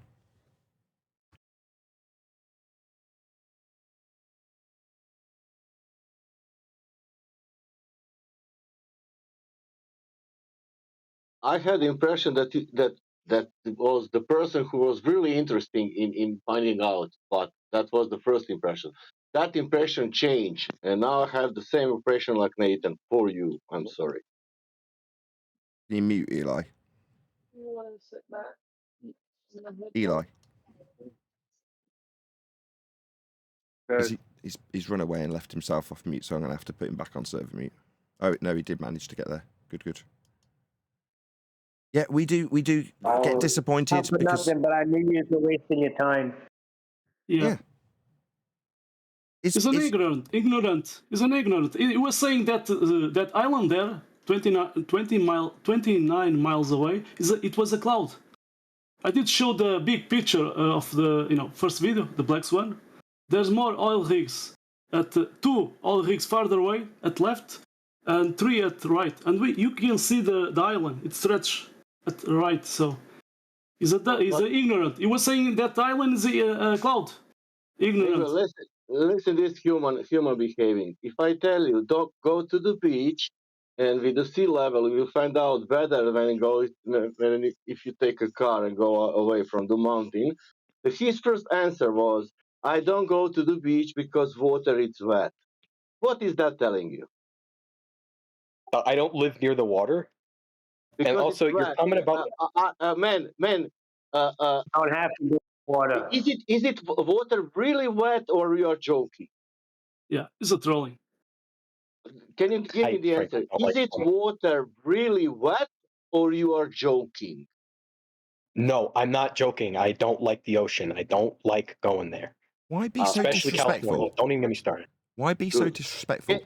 Can you send your... He's had both barrels. Why do that? Why be so disrespectful? We're taking our time with you. We've been polite with you. We haven't disrespected you. We haven't highlighted your ignorance as you've displayed it. We've held back. Why do that? Why be so disrespectful to us? Because I don't think you were thinking through things properly. So I called your interpretation of it dumb. I still think you're a smart man, but frankly, I think you're a little quick to temper. No, I was perfectly civil with you until you suggested that I'm dumb. No, you're projecting. Yeah? You're clearly the most ignorant man in the room. Clearly. But yet you told me I was dumb. Why? Why be so disrespectful? We've taken you by the hand and educated you, dumbass. Yeah? You're the dumb one here. That's why I laboured that point and berated you with every ounce of fury I could muster without waking my kids up. Yeah? That's because you are infuriating when you behave like that. It's disgusting behaviour. As you can tell, I can turn the wick up to 10 very easily. Yeah? I can over-dramatise my beration of you just to make a point. There's no need for it, though, especially when we're trying to help you. I'm not. I've got an audience. I'm recording this. Yeah? You being really stupid will just get people commenting how fucking stupid you are. The commenters will be very, very cruel to you because you're obviously stupid. But you felt the need to project that onto me. That's why you got both barrels. Yeah? Hope you understand. I'm perfectly civil if you're civil with me. And we'll take all the time. It's almost 3 in the morning here. Yeah? Why do you think I've sat here? Because QE, for whatever reason, has seen you as a worthwhile endeavour. Well, to be treated like we're dumb fucks at the end of that process is just totally disrespectful. Because what? You think I've got it wrong? No, you bracing against your own stupidity doesn't need me to be insulted at all. That's not necessary. Well, if my interpretation of something was dumb, you'd call it dumb, right? If it was dumb, what did I say that was dumb? I'm just throwing something out there. If I said something dumb, Don't throw something out there. No, stop. That's called a baseless assertion. See, when I call you a dumb fuck and give an example of a hypothesis being driving away from a mountain, that is a dumb fuck. This is a word you learned today. Demonstrable, evidentiary proof that you are dumb as fuck. Yeah? I'm going to start getting to that tone again with you because you're offering your baseless assertion about how stupid I am. What a wanker. So you're going to do it again, are you dumb fuck? Excuse me. When I asked you for an example of what I said that was dumb, I backed it up by giving an example of that, by showing my audience how you do that. So if I was to give an example of how you are unbelievably thick, I'd say something like, you told me a hypothesis consisted of driving away from a mountain, like it was science. Now that's me demonstrating how stupid you are, how dumb you are, thick you are. Now, given that you've thrown out this baseless assertion, pissed me off royally for a second time, I'm going to give you a second opportunity to evidence it or rescind it. That is to say, in your mind, it must just be that I'm stupid.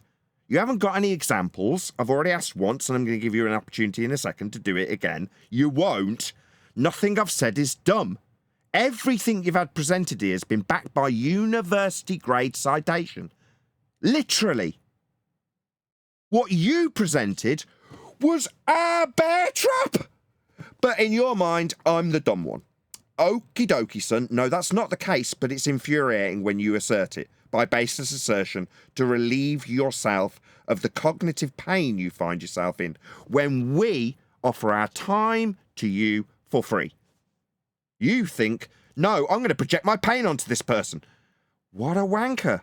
No need. There are no dumb examples you're going to give me. Beyond it being almost 3 in the morning and me stuttering over my words a little bit, there's nothing I've done that's dumb here. We're just talking about Earth measurements. You've got a reification fallacy, a model that's come from those measurements, a belief in a pseudo-geometry that bends time. That's the crap you've got. Now, I don't want to, but very easily could insult you for all those things and chose not to, like everybody else on the panel. Up until the point that you just said, no, I just think it's your dumb interpretation of this stuff. You haven't thought it through very well. Oh, really? I haven't thought through what citation was dumb. Go ahead. Now's your opportunity to actually back that. Why platform habitat? Half of it is kind of gone. All right, that was a mumbly, stuttery platform habitat. What did I say about platform habitat that was dumb? Platform habitat in both pictures is in some way, shape, or form obstructed. All right, I didn't say that. This isn't something dumb that I've said. This is your claim.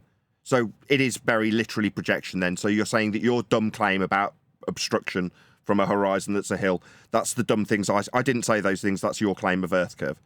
You're projecting your stupid, shitty Earth Curve claim onto me. You want it to be my failure. You want it to be my hill that should be blocking stuff. You even said that. So you're saying it should be... No, that's not my claim. I'm not a bleeding globe-believing idiot like you. I'm not saying it should be anyway. You are. But when that fails, you think it's me misinterpreting things. Your claim failed. I must be misinterpreting it. No, you misinterpreted what the horizon was. Yeah? That's not something dumb I've said. So that's a total fail. Can you see why you got both barrels and me shouting and swearing at you now? Can you see why what you did caused what you got? Yeah. Do you want to apologize to me? Sorry for calling your idea dumb. My idea? It's your claim of an Earth curve edge. Okay. So what I meant to say is you're kind of brushing off the fact that there's a lot of obstruction here and that things change a lot and you're trying... Well... Sorry, those are just for clarity. Stop a second while you stutter and stammer your way around. The problems you have with your Earth curve claim. You seem to be in this perpetual stuck loop of projecting those failures onto me. Those are your Earth curve hill failures. Do you understand that? I mean, I'm not going to do it. I'm so close to. It's really tempting to start calling them stupid and pointing out that you're trying to project this stupidity onto me. I don't claim Earth has a hill obstructing stuff. That's your very silly claim, not mine. It failed. Therefore, I'm dumb.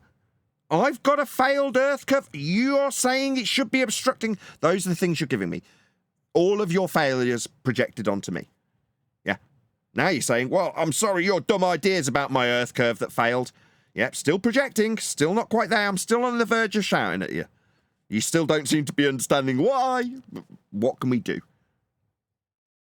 So in your opinion, why is platform habitat... Now he's asking me a question. Now he's asking me a question. Yep. I've asked you to comprehend why you'd get both barrels. Why someone would be, as you called it, Mr. Angry? You stupid boy. Yeah, no, it's because of your behaviour. Your intolerant behaviour. Now, I've explained it to you twice, and you're into asking me a new question in the debate. Oh, so should I now give up more of my time? No, I'm on the verge of not wanting to talk to you at all. You seem to think I'm back in that mode where I was before you insulted me.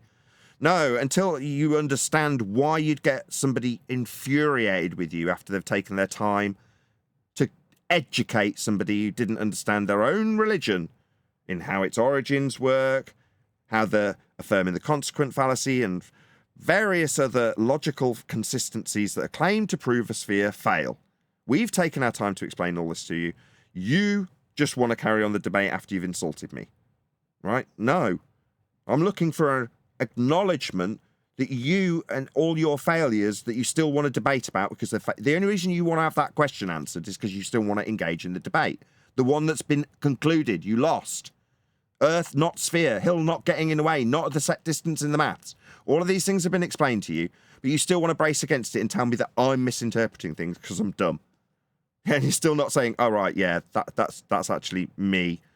Yeah, I shouldn't have done that. I'm sorry. My failures in my model and my claim of Earth curve not working is my failure and my ignorance. I thought it did. Rather than, you're just dumb, man. You don't understand how this works. Yeah, do you think that's original? Yeah, you're the same as what you will get. Hopefully you'll remember this.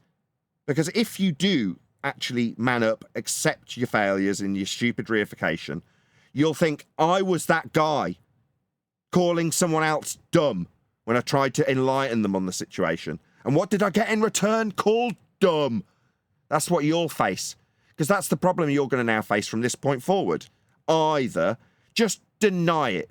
Tell the person that's educated you that they're dumb and get on like I told you to do earlier when I demanded you bugger off with your belief. Just carry on, believe you're on a sphere. Or accept the enlightenment, realise your own stupidity, have a bit of humility, but unfortunately that has no upside. Yeah, it comes with people like you assholes telling you that you're stupid as a result. Yeah, I have to endure assholes like you because we understand more about globe faith than the people telling us that we're stupid. Unfortunate, but that's life. And if you actually get to the point where you realise all the measurements we've described about Earth are true, you'll have to accept the awful truth that wankers like you out there will treat you like you've treated me. Now, in this position when I'm righteous and correct, and definitely not the dumbest person in the room, I will shout at you and make you feel about this big. Let you know exactly what you've said that's dumb, so that you're in no doubt of how dumb you are when you suggest that I am the one needs projection. I'm not. You're dumb. I managed to get you to the point that you understand presumably where your failings in gravity and your failings in Earth Curve all lie. Doesn't mean I need to be insulted. I'd prefer thanks. Instead, I got called dumb. That resulted in a shouting match that I'm hoping after this lengthy explanation you can comprehend and maybe have a little bit of remorse and humility. Absolutely not. You'll just get back into the debate because you've got that cognitive pain that's only the priority. Oh no, I'm still in pain. Oh no, it's still got to be Earth Curve. Got to rage against it and continue debating. After I've insulted a man that was perfectly civil with me up until that point. Bro, I just said the idea was dumb. I didn't call you dumb. Like I said the assertion of this is dumb. That's not saying you are dumb. Unless you took it that way, in which case I'm sorry. Oh, I see. So you're saying your Earth Curve assertion's dumb? Well, no, the fact that you were brushing it off was a dumb thing to do. The fact that so it is directly and specifically an ad hominem attack against me, another use of logical fallacy by the stupid idiot on the panel who's in cognitive pain and needs to project this onto me because it's just what you, that would be me, are doing. Okay, son, I think your time here is done. I'm finished with you. You're a pathetic little twat. Now fuck off. Fuck off, that means get out. I don't want to fucking talk to you anymore, you pathetic little twat. Server mute this fucking arsehole. I'm done with this fucking prick. Get out of my fucking server, you stupid little twat. No, I'm gonna stay here as long as I want. You are a crybaby. Get off. Get lost. Stay here as long as you like. No, I don't think so. Get lost, prick. That's what we have to endure, and the god-awful reality is in his mind as he braces against this stuff and calls us stupid and I'm going to do what I like. I'm going to stay in your... Oh, really? All right, because that's the reality of it, isn't it? No, I'm the one in charge. I'm the one who knows best. That's all this is. It's just pride.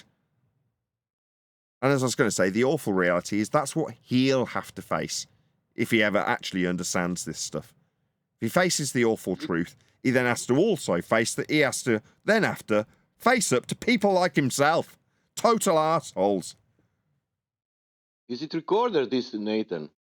Yeah. Oh, great. This is great. This is great example for the future people.